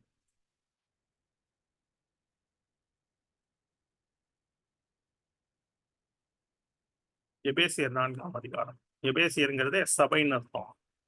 இங்க பாருங்க. ஏன்னா முதலாவது வெளிப்படுத்தல்ல 7 சபைகள்ல முதல் இது எபேசு சபை. அப்ப எபேசியருக்கு எழுதின இடத்துல சபை குறித்த ரகசியங்கள் இருக்கு. மேலும் நாம் அனைவரும் தேவனுடைய குமாரனை பற்றும் விசுவாசத்திலும் அறிவிலும் ஒருமைப்பட்டவர்களாகி. அப்ப தேவனுடைய குமாரனை பற்ற விசுவாசம், அப்புறம் அவரை அறிகிற அறிவு, இதுல ஒருமைப்பட்டவர்களாகும். யுனைட்டடா இருக்கணும். அடுத்து கிறிஸ்துவனுடைய நிறைவான வளர்ச்சியின் அளவுக்கு தக்க பூரண புருஷராக வரைக்கும். அப்ப பர்ஃபெக்ட் மேன் ஆகணும். கிறிஸ்துவனுடைய வளர்ச்சிக்கு ஏற்ற அளவுக்கு வளரணும். அப்ப அதுதான் நான் சொல்லி கொடுத்துட்டு இருக்கேன் இந்த விஷயம். நியூ கிரியேஷனோட இந்த growth phase, growth progress. அப்ப கிறிஸ்துவனுடைய நிறைவான வளர்ச்சி அளவுக்கு போகணும். பூரண புருஷராகும் வரைக்கும் பரிசுத்தவான்கள் சீர்பொருந்தும் பொருட்டு சுவிசேஷ ஊழியத்தின் வேலைக்காகவும் கிறிஸ்துவின் சரீரமாகிய சபையானது பக்தி விருத்தி அடைவதற்காகவும். அப்ப சபை பக்தி விருத்தி அடையணும். அதுக்காக தான் யாரை வச்சிருக்காரு சபையில? அப்போஸ்தலர், தீர்க்கதரிசிகள், சுவிசேஷகர், மேய்ப்பர், போதகர் இவங்கெல்லாம் ஏன் ஏற்படுத்தியிருக்காருன்னா, ஒண்ணு விசுவாசம், அறிவு தேவனுடைய குமாரன் அதுல பெருகணும். கிறிஸ்துவனுடைய நிறைவான வளர்ச்சியின் அளவுக்கு வளர்ந்து பூரண புருஷராகணும்னா நான் மெச்சூர்டு ஸ்டேட்டுக்கு போகணும். நான் சொன்னேன் அந்த baby to kid to child சொன்னோம்ல. அடுத்து பரிசுத்தவான்கள் சீர்பொருந்தும் பொருட்டு சீர்பொருந்தணும் பரிசுத்தவான்கள் சுவிசேஷ ஊழியம் நடக்க வேண்டும்.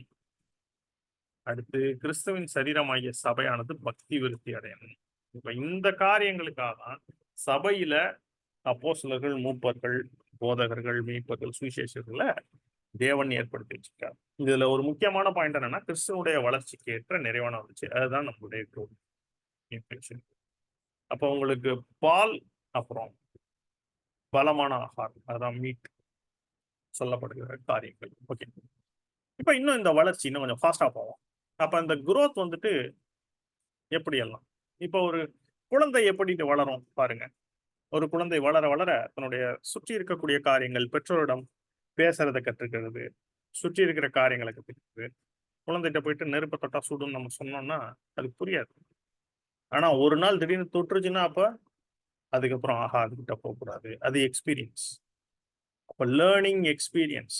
அடுத்தது ஸ்கூல்ல படிக்கும் பொழுது நிறைய பாடங்கள் கற்றுக் கொடுக்குறோம். ஆனா அந்த பாடம்லாம் படிச்சு என்ன ஆகுதுன்னு நமக்கு ஒரு கேள்வி வந்துட்டே இருக்கும். ஆனா இதுல ஏதாச்சும் ஒரு ஸ்பெஷலைஸ்ட் ஸ்ட்ரீம் எடுத்து காலேஜ்ல படிப்போம். அடுத்து காலேஜ்ல படிச்சா நீங்க வேலைக்கு போகும்பொழுது டைரக்டா அப்ளை பண்ணுவீங்க. அப்ப அது ஒரு growth. இந்த growth ப்ராசஸ். அதை போலவே தான் உள்ளான மனுஷனுடைய வளர்ச்சி, அந்த புதிய சிருஷ்டியினுடைய வளர்ச்சி இருக்கும். New creation to need to learn truth. சத்தியத்தை கற்றுக்கொள்ள வேண்டும். அடுத்து பரிசுத்த ஆவியானவரை எக்ஸ்பீரியன்ஸ் பண்ணணும். பரிசுத்த ஆவியானவரை எக்ஸ்பீரியன்ஸ் பண்றதுன்னா கர்த்தரை நாம் எக்ஸ்பீரியன்ஸ் பண்ண பார்க்க வேண்டும். அவரோடு கூட அனுபவங்கள், அவர் சொல்லி கொடுக்கிற காரியங்கள், அதையும் நம்ம புரிந்து கொள்ள வேண்டும். ஃபர்ஸ்ட் சத்தியத்தை கத்துக்கணும். அடுத்து ஆவியானவர் மூலமாக நாம் ஆவிக்குரிய ஜீவியத்தை அதை அனுபவித்து பார்க்க வேண்டும். மூன்றாவதாக விசுவாசத்தில் நாம் நடக்க வேண்டும். நம்முடைய ஆவிக்குரிய ஜீவியத்தில் நடக்கணும். இப்ப இதுதான் குரோத்துக்கான காரியம். அப்போ ஒரு செடியினுடைய growth பாருங்க, ஒரு விதை மண்ணில் போட்டு பரி பண்ணும் பொழுது அதுக்கு என்ன தேவைப்படுதுன்னா தண்ணீர் தேவை, சூரிய ஒளி தேவை. தண்ணிங்கிறது நம்ம இங்கே கீழே இருந்து ப்ரொவைட் பண்றது, சூரிய ஒளிங்கிறது மேல இருந்து வரும். அப்ப கம்பேர் பண்ணீங்கன்னா சீடு அப்படிங்கிறது வசனம், சாயில் அப்படிங்கிறது இருதயம், ஹார்ட். இது இயேசு கிறிஸ்துவே அந்த விதைக்கிறவங்க சொல்லிட்டாரு. அப்ப தண்ணீர் என்கிறது சத்தியம், சூரிய ஒளி அப்படிங்கிறது பரிசுத்த ஆவியினுடைய வல்லமை. இந்த காரியங்கள் நடக்கும் பொழுது அந்த விதையில் இருந்து செடி முளைத்தெழுகிறது. அதுதான் புதிய சிருஷ்டி முளைத்தெழுது. அதாவது பேப்டிசம்குள்ளேயும் கம்பேர் பண்ணிக்கலாம் அதை. ஆனா growthக்கும் திரும்ப தண்ணி ஊற்றணும், சன்லைட் வேணும். அப்பதான் வளர்ந்து வளர்ந்து வளர்ந்து அது செடி சின்ன ஒரு ஜெர்ம்லிங் அந்த மாதிரி இருந்தா அதில் இருந்து ஒரு செடியாக அடுத்து மரமாக மாறும். அப்ப தேவனுடைய வார்த்தையை நம்முடைய இருதயத்தில் நாம் பதிக்கும் பொழுது, தியானிக்கும் பொழுது ஆவியானவர் என்ன பண்ணுவார்னா அந்த வார்த்தைகளை தொடர்பு படுத்தி நமக்கு போதிப்பார். அப்ப நான் எப்படி உங்களுக்கு வந்துட்டு இந்த வார்த்தைகள்லாம் தொடர்பு படுத்தி உங்களுக்கு போதிக்கிறேனோ, இப்ப ஆவியானவர் உங்களுக்கு போதிப்பார், நீங்க மற்றவர்களுக்கு போதிப்பீர்கள். அப்ப அது கேட்கிறவர்களுக்கு பிரயோஜனமாக இருக்கும். அவருடைய ஆவிக்குரிய ஜீவியத்தை அது இன்னும் வளரச் செய்யும், உயிர்ப்பிக்கும். ஓகே, அப்ப அதுக்கு நம்ம என்ன செய்யணும் அப்படின்னா நேரம் செலவு செய்ய வேண்டும் தேவனுடைய வார்த்தையோடு. அதை வாசிப்பதில், தியானிப்பதில். அதான் சங்கீதம் ஒண்ணு சொல்லுது, கர்த்தருடைய வேதத்தில் பிரியமாயிருந்து இரவு பகலோட வேதத்தில் தியானமாய் இருக்கிற மனுஷன் பாக்கியவான். அவன் நீர்க்கால்களின் ஓரமாய் நடந்து தன் காலத்தில் தன் கனியை கொண்டு இலையுதிராது இருக்கிற மரத்தை போல் இருப்பான். அவன் செய்வதெல்லாம் வாய்க்கும். இப்ப நீங்க செய்யறதெல்லாம் வாய்க்கணுமா? அப்ப இதை ஃபாலோ பண்ணுங்க. இதை ஃபாலோ பண்ணாம எனக்கு ஒன்றும் வாய்க்க மாட்டேங்குது, ஒன்றும் நடக்க மாட்டேங்குதுன்னு சொன்னீங்கன்னா இதற்கான வழிகள் வேதத்தில் இருக்கிறது. சரி, அப்ப வேர்ட் ஆஃப் காட். அடுத்தது ஆவியானவரோடு ஜெபத்துல கனெக்ட் பண்ணணும். கர்த்தரோடு கனெக்ட் பண்ணணும். கர்த்தரே ஆவியானவர். அவரோட இந்த வேத வார்த்தைகள் மூலமாக நீங்க ஜெபத்துல தொடர்பு கொள்ளும் பொழுது சரியான வளர்ச்சியை உங்களுக்கு அவர் கொடுப்பார், உங்களை வளர்ச்சி செய்வார். இப்போ ஜெபம் அப்படிங்கிறது என்ன? Communication with God. அப்ப அது என்ன காமிக்குது அப்படின்னா நாம் தேவனிடத்தில் அன்பு கூறுறோம். யாரை நம்ம அதிகமா விரும்புறோமோ அவங்களோட அதிகம் நேரம் செலவு செய்யும். அப்ப ஜெபத்துல நேரம் செலவு செய்றோம் அப்படின்னோம்னா, ஜெபம்னா போய் முழங்கால் போய் எனக்கு இது வேணும் ஆண்டவரே, அது வேணும் ஆண்டவரே, இது சரியில்ல ஆண்டவரே, சரியில்ல. எனக்கு இவ்வளோ பிரச்சனை இருக்கு ஆண்டவரே. பிரச்சனைய ஆண்டவர்ட்ட சொல்லணும். நிச்சயமாக அதுக்கு வசனம் இருக்கு. ஆனா நெறைய பேர வந்துட்டு என் வாழ்க்கையில இவங்கலாம் பிரச்சனையா இருக்காங்க. இவங்கலாம் காலி பண்ணுங்க ஆண்டவரேன்னு ஜெபிக்கிறவங்க கூட இருக்கிறாங்க. அல்லது இவங்கள என் வாழ்க்கையில இருந்தே உருவி போடுங்க ஆண்டவரே. அகற்றி போடுங்க ஆண்டவரேன்னு கூட ஜெபிச்செல்லாம் கேட்டுருக்கிறேன் நானு. சரி. அப்ப அந்த மெச்சூரிட்டி சொல்றேன். So the maturity of a person. அப்ப அந்த அன்பில் நாம் நிலைத்திருத்தல். அப்ப தேவனோடு அதிக நேரம் செலவு செய்யும். ஜெபத்திலும், விண்ணப்பத்திலும். அப்ப தேவனை துதிப்பதிலும், ஆராதிப்பதிலும். அது என்னன்னா, அவரிடத்தில் நாம இருக்கிற அந்த அன்ப வந்துட்டு நம்ம ஷேர் பண்ணணும். தேவனோட அதிக டைம். அடுத்தது, நான் அவரில் சார்ந்து இருக்கிறேன் அப்படின்னு அவர்ட்ட காமிக்கணும்.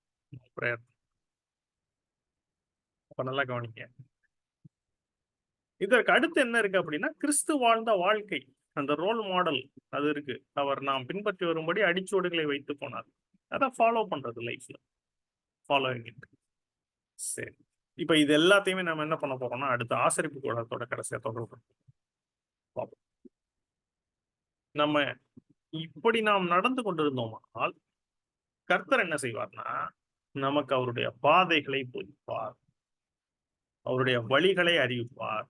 சத்தியத்திலே போதித்து அதிலே நடத்துவார். சங்கீதம் 25 அது போதனை அப்படிங்கிற ஒரு காரியம் திரும்ப திரும்ப வரும். சங்கீதம் 25ல. நான் அந்த ஒரு வசனத்தை மட்டும் நான் உங்களுக்கு படிக்கிறேன்.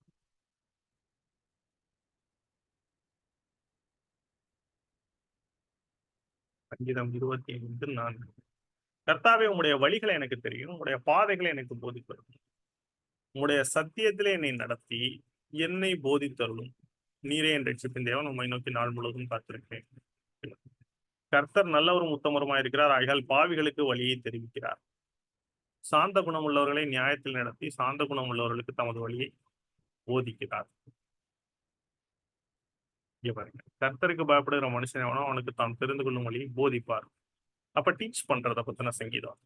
அப்ப கர்த்தர் நமக்கு போதிப்பார். நாம் அவரிடத்தில் கற்றுக்கொள்வோம். இன்னும் மத்தேயு 11ல இருக்க பாப்புலரான வசனம். வருத்தப்பட்டு பாரம் சுமக்கிற நீங்க எல்லாரும் என்னிடத்தில் வாருங்கள், நான் உங்களுக்கு இளைப்பாறுதல் தருவேன் அப்படின்னு முடிச்சர்ல அடுத்து என்ன சொல்றாரு? என்னிடத்திலே கற்றுக்கொள்ளுங்கள், நான் சாந்தமும் மனத்தாழ்மையுமா இருக்கிறேன். உங்களுடைய நுகத்தை என்மேல் வைத்து என்னிடத்தில் கற்றுக்கொள்ளுங்கள். Learn from me. இயேசு கிறிஸ்துவை பார்த்து நாம் கற்றுக்கொள்ள வேண்டும். இப்ப நம்ம தொடர்ந்து அவரை தேடிக்கொண்டே இருக்கும் பொழுது அவர் என்ன பண்ணுவார்? அவர் நித்தமும் உன்னை நடத்தி உன் ஆத்துமாவை திருப்தியாக்கி. ஏசாயாம் புத்தகம். கர்த்தர் நித்தமும் உன்னை நடத்தி உன் ஆத்துமாவை திருப்தியாக்கி உன் எலும்புகளை நினமுள்ளதாக்குவார். நீ நீர்ப்பாய்ச்சலான தோட்டத்தை போனோம், வற்றாத நீரூற்றை போனோம் இருப்பார். இப்ப கேட்டுக்கொண்டிருக்கிற யாரோ ஒருவருக்கு அல்லது அனைவருக்குமே கர்த்தர் இந்த வாக்குத்தத்தத்தை பேசுறார். ஏசாயா 58ஆம் அதிகாரத்துல இருக்கிற இந்த அருமையான வாக்குத்தத்தம். கர்த்தரின் மேய்ப்பரா இருக்கிறார், நான் தாழ்ச்சி அடையும்.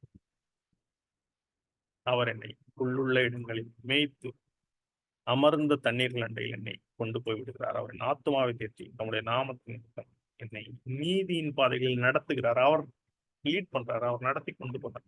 அப்ப அவரே நம்மளை கொண்டு போவார். He will lead us and he will nourish our spiritual growth. அப்ப நம்முடைய ஆவிக்குரிய ஜீவியத்தினுடைய வளர்ச்சியை கர்த்தரே கட்டளையிடுகிறவராய் இருப்பார். நாம் அவரை தேடிக்கொண்டே இருக்கோம். சரி. அப்ப இதனுடைய முதிர்ச்சியான நிலைமை. இப்ப இது growth ப்ராசஸ் சொல்லிட்டேன். ஃபேஸ் பை ஃபேஸ் நம்ம கண்டினியூ ஆகும் பொழுது நம்ம வளர்ச்சியை பார்ப்போம். எப்படி ஒரு குழந்தை அடுத்து ஒரு சிறுவனாகி, வாலிபனாகி, ஒரு முழுவதுமான ஒரு ஆணாகவோ பெண்ணாகவோ மாறி அடுத்து ஒரு மெச்சூர்டு பர்சன் ஸ்டேட் வரும் பொழுது, அப்ப மெச்சூர்டு பர்சன்னா எப்படி இருப்பாங்க அவங்க? அப்ப அவர்கள் எப்படி இருப்பாங்கன்னா, they know by themselves. நிறைய விஷயங்களை அவங்களால வந்துட்டு இன்டர்பிரட் பண்ணி பார்க்கணும். இப்போ உதாரணத்துக்கு ஒரு சின்ன எக்ஸாம்பிள் சொல்றேன். ஒரு குழந்தையா இருக்கும் பொழுது ஒரு சின்ன வயசுல டெய்லி என்ன சொல்லணும்னா, போய் காலைல டீத்தை ப்ரஷ் பண்ணு, பல் விளக்கு அப்படின்னு சொல்லிக்கிட்டே இருக்கணும். அப்ப சின்ன பிள்ளைங்களுக்கு தெரியாதப்ப நம்ம வந்துட்டு கொஞ்சம் பல்லு விளக்கி விடும் இல்லையா? அடுத்து ஒரு இப்போ ஸ்கூல் 10th +2 படிக்கிறாங்க. அப்ப போய் பல் விளக்கி விட்டுட்டு இருப்போமா? செய்ய மாட்டோம் இல்லையா? ஏன்னா அப்ப அவங்களுக்கே தெரியும். அவங்களே அதை செய்யணும். ஸோ அவங்களுக்கே அந்த மாதிரிதான் இந்த வளர்ச்சியில ஆரம்பத்துல கர்த்தர் நமக்கு கைப்பிடித்து நடக்க பழக்குவார். ஆனா ஒரு சில இடங்கள் என்ன பண்ணுவார்னா, நாமே ஒரு சில விஷயங்களை ஆவிக்குரிய விதத்துல ஹேண்டில் பண்ணணும்னு அவர் எதிர்பார்ப்பார். அவர் உதவி செய்ய மாட்டார்னு கிடையாது. பட் ஆவிக்குரிய விதத்துல நம்மளால ஹேண்டில் பண்ணும் பொழுது அவர் நம்ம அந்த அனுபவங்களுக்குள்ளாக கொண்டு போவார். பிரச்சனைகள் போராட்டங்கள் வரும் பொழுது அதை நம்ம எப்படி ஆவிக்குரிய விதத்துல ஃபேஸ் பண்றோம், நம்மளால முடியும் அந்த அளவுக்கான ஒரு முதிர்ச்சியை நமக்கு கொடுப்பார். அதான் லைஃப் எக்ஸ்பீரியன்சஸ் கொடுக்கிறவரா இருக்கிறார். இப்ப இதான பெஸ்ட் எக்ஸாம்பிள் ஒரு இடம் என்ன கொடுக்கலாம்னா, ஒரு கனெக்ஷன் பாருங்க. என்னன்னா, மோசே இஸ்ரவேல் ஜனங்களை எகிப்திலிருந்து இருந்து வெளியில கொண்டாண்டாரு. இப்ப பார்வோன் துரத்தி கொண்டு வருகிறான் படை. அப்ப மோசே என்ன பண்றாருன்னா, எல்லா ஜனங்களும் வந்துட்டு மோசையை வந்துட்டு நெருக்குறாங்க. அப்படி நெருக்கும் பொழுது மோசே வந்துட்டு ஆண்டவரை நோக்கி முறையிடுகிறார். அப்ப முறையிடும் பொழுது மோசே வந்துட்டு ஆண்டவர்கிட்ட போயிட்டு எங்களுக்கு வந்துட்டு ஹெல்ப் பண்ணுங்க அப்படிங்கும் பொழுது கர்த்தர் என்ன சொல்றாரு பாருங்க. அப்பொழுது கர்த்தர் மோசையை நோக்கி, நீ என்னிடத்தில் முறையிடுகிறது என்ன? புறப்பட்டு போங்கள் என்று இஸ்ரவேல் புத்தருக்கு சொல்லு. நீ உன் கோலை நீங்கி உன் கையை சமுத்திரத்தின் மேல் நீட்டி சமுத்திரத்தை பிளந்து விடு. அப்பொழுது இஸ்ரவேல் புத்திரர் சமுத்திரத்தின் நடுவா வெட்டாந்தரையில் நடந்து போவார்கள். அப்ப எகிப்தியர் உங்களை பின்தொடர்ந்து வரும்படி நான் அவர்கள் இருதயத்தை கடினப்படுத்தி பார்வோன் அவன் ரதங்கள் குதிரைகள் முதலாக்கி அவனுடைய எல்லா ரணத்தையும் மகிமைப்படுவேன். அப்ப இந்த இடத்துல மோசேட்ட என்ன சொல்றப்ப, நீ இடத்துல வந்து இது கம்ப்ளைண்ட் பண்றது என்ன? நீயே செய்யுத. நீயே உன் கோலம் வாங்கி கையை சமுத்திரத்தின் மேல் நீட்டி சமுத்திரத்தை பிளந்து விடு. அப்ப கர்த்தர் வந்துட்டு அந்த போன்ற ஒரு அதிகாரத்தையும் ஒரு அத்தாரிட்டியும் மோசே கொடுத்திருக்கிறார். அப்ப அந்த ஒரு ஒவ்வொரு விஷயத்துக்கும் போய் ஆண்டவர்கிட்ட கேட்கணும்னு அவசியம் இல்லை. நீ இடத்துல முறையிடுகிறது என்ன? இதை வந்துட்டு மத்தவங்கள பார்த்து ஆண்டவர் சொல்லல, மோசே இடத்துல சொல்றாரு. ஏன்னா மோசே ஏற்கனவே 10 வாதைகள் அதற்கு முன்பாக அற்புதங்களை ஃபேஸ் பண்ணியிருக்கிறாரு. அது மட்டும் இல்லாம இங்க ஸ்டார்டிங்ல என்ன பண்ணிட்டாரு கர்த்தர், அவர்கிட்ட சொல்லிட்டாரு என்ன செய்ய போறேன்னு. ஆகையால் பார்வோன் அவர்களை பின்தொடரும்படிக்கு நான் அவன் இருதயத்தை கடினப்படுத்தி நானே கர்த்தர் என்பதை எகிப்தியர் அறியும்படி பார்வோனாலும் உன்னுடைய எல்லா ராணுவத்தாலும் மகிமைப்படுவேன் என்றார். அப்ப ஏற்கனவே சொல்லிட்டாரு கர்த்தர் மோசேட்ட. அப்ப மோசே வந்துட்டு திரும்பவும் பீப்புள் ப்ரெஷர் பண்ணும் பொழுது, அப்ப கர்த்தர்ட்ட போய் முறையிடும் பொழுது கர்த்தர் என்ன சொல்றார், நீ என்னிடத்தில் முறையிடுகிறது என்ன? நீயே செய், நீயே லீட் பண்ணு. எல்லாத்துக்குமே நான் தான் இறங்கி செய்யணுமா? You know, you go, you proceed அப்படிங்கிறார். நான் ப்ரிப்பேர் பண்ணப்ப இந்த விஷயம் எனக்கு இல்லை. ஆனா இதை இப்ப நான் பேசும்பொழுது ஆவியானவர் இடைப்பட்டு காரியத்தை சொல்றாரு. சரி, கொஞ்சம் எக்ஸ்ட்ரா டைம் ஆகும். பட் உங்களுக்கு ஆவியானவர் சொல்லுகிற காரியங்கள் ரொம்ப பிரயோஜனமானது. இப்ப God will lead in this way and teachers will through the life experiences. நம்ம லைஃப் எக்ஸ்பீரியன்ஸ் மூலமா நிறைய சொல்லி கொடுப்பாரு. அடுத்தது நம்மளும் அப்படியே கத்துக்க ஆரம்பிப்போம் கிராஜுவலா. எப்படி ஒரு சிறு பிள்ளை பள்ளிக்கூடத்துல ஒவ்வொரு வகுப்புலையும் அந்த பாடங்கள் வந்துட்டு அதிகமாக காம்ப்ளெக்சிட்டி அதிகமாகி கொண்டே போகும். அப்ப அதெல்லாம் கத்து கத்து கத்து வரும் பொழுது அவர்கள் கடினமான பாடங்களை எளிதாக போடக்கூடிய அளவுக்கு அவங்க ட்ரெயின் ஆகுறாங்க. அது போலதான் ஆகுது. ஸ்டார்டிங்ல கஷ்டமா இருக்கும். ஆனா போக போக போக ஒரு சில பிரச்சனைகள் போறாங்க. பார்த்து பார்த்து பழக பழக பழக. இப்போ இன்னைக்கு ஒரு மலை மாதிரி ஒரு பிரச்சனை எனக்கு முன்னாடி நிக்குது அப்படின்னா, அதை பார்க்கும் பொழுது எப்படிடா இந்த போராட்டத்தை நான் தாங்க போறேன், எப்படி இதுல இருந்து வெளியே வர போறேன்னு யோசிச்சா, இதுக்கு முன்னாடி இது போல பிரச்சனைகள் இதை விட பெரிய பிரச்சனை ஃபேஸ் பண்ணிருப்போம். அப்ப கர்த்தர் வந்துட்டு என்னை நடத்தி இருக்கிறாரே. அப்ப அதுதான் எனக்கு வந்துட்டு ஒரு விசுவாசத்தை இன்னும் அதிகரிக்கும், உங்களுக்கும் அதிகரிக்கும். இதுவரைக்கும் செஞ்சவர் இனிமே செய்ய மாட்டாரா? அவன் இதுவரை உங்களை ஏந்தினேன் தாங்கினேன் சுமந்தேன் தப்பு. அப்ப நீங்க இப்ப நான் வந்துட்டு அதற்காக நான் விசுவாசத்தோடு ஒரு சில காரியங்களை செயல்படுகிறேன், முன்னாடி எடுத்து வைக்கிறேன். இப்ப இது மெச்சூரிட்டி, இதுதான் குரோத். அதை அப்ளை பண்ண ஆரம்பிச்சீங்கன்னா குரோனம் அப்படிங்கிற ஸ்டேஜ் வருவீங்க. இந்த ஸ்டேஜ் வரும் பொழுது நம்ம ஒரு மெச்சூர்டு ஸ்டேட்டுக்குள்ளாக வரும், ஸ்பிரிச்சுவலாக ஆவிக்குரிய விதத்துல. அப்ப இந்த ஆவிக்குரிய மெச்சூரிட்டி அப்படின்னா நம்ம காரியங்களை செயல்படுத்துகிற விதம், பிரச்சனைகளை கையாளுகிற விதம், இது எல்லாமே ஆவிக்குரிய விதத்துல தேவனை பிரியப்படுத்துகிறதாக, எந்த இடத்திலும் நம்ம வந்துட்டு நம் இஷ்டத்தின்படி நடவாம தேவனை பிரியப்படுத்துகிறதா நடந்து காண்பிக்கிற காரியம். அப்ப பர்சியூட் என்ன? கண்டினியூ ஆகிட்டே இருக்கிறது. இப்ப இது மெச்சூர்ட் லெவலுக்கு வந்தாச்சு. ஆனா முழுவதுமா கிறிஸ்துவாக மாறிட்டேன் அப்படின்னு யாரும் சொல்ல முடியாது. Pursuit pursuit continue continue continue. அதான் சொல்றார் பவுல் பிலிப்பியர் 3 ஒன்று செய்கிறேன், பின்னானைகளை மறந்து முன்னானைகளை நாடி. நான் அடைந்தாயிற்றுன்னு நினைக்கல, முற்றிலும் தேறினவன் ஆனேன் அப்படின்னு சொல்லல. ஆனா அதுக்கு பதிலா என்ன பண்றேன், பந்தய பொருளை நோக்கி தொடர்கிறேன். ஐ ஆம் கண்டினியூங். இப்ப நீங்க மெச்சூர்டா இருக்கிறீங்கன்னா, நிற்கிறேன் என்று எண்ணுகிறவன் விழாதபடிக்கு எச்சரிக்கையா இருக்க கடவன். இப்ப நீங்க ஒரு நல்ல மெச்சூர்டு ஸ்டேட்ல இருக்கிறீங்க, நீங்க வந்துட்டு கர்த்தரோடு ஒவ்வொரு நாளும் நடக்கிறீங்க அப்படின்னா விழாதபடிக்கு எச்சரிக்கையா இருங்க. இன்னொன்னு, நான் எல்லாமே இது பண்ணிட்டேன், ஐ ஆம் பர்ஃபெக்ட், பர்ஃபெக்ட்லி ஆல் ரைட் அப்படிங்கிற ஒரு எண்ணத்திற்கு வழிவகுக்காமல் தொடருங்கள். அடைந்தாயிற்று நான் முற்றிலும் தேறினவன் ஆனேன் அப்படின்னு நினைக்காம இந்த வசனத்தை படிக்கலாம், பிரயோஜனமாக இருக்கு. அப்ப பந்தய பொருளுக்காக தொடர்கிறேன். அப்ப பந்தய பொருள் அப்படிங்கிறது என்ன?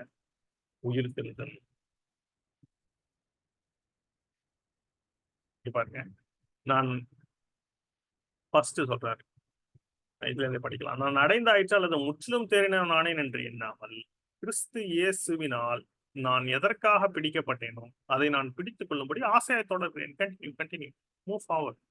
சகோதரர், அதை பிடித்துக் கொண்டேன் என்று நான் எண்ணுகிறதில்லை, முடிச்சிட்டேன்னு நினைக்கல. ஒன்று செய்கிறேன், பின்னானங்களை மறந்து முன்னானங்களை நாடி கிறிஸ்து இயேசுக்குள் தேவன் அழைத்த பரம அழைப்பின் பந்தய பொருளுக்காக லக்கை நோக்கி தொடர்கிறேன். அப்படின்னா லக்கு என்ன, பந்தய பொருள் என்ன?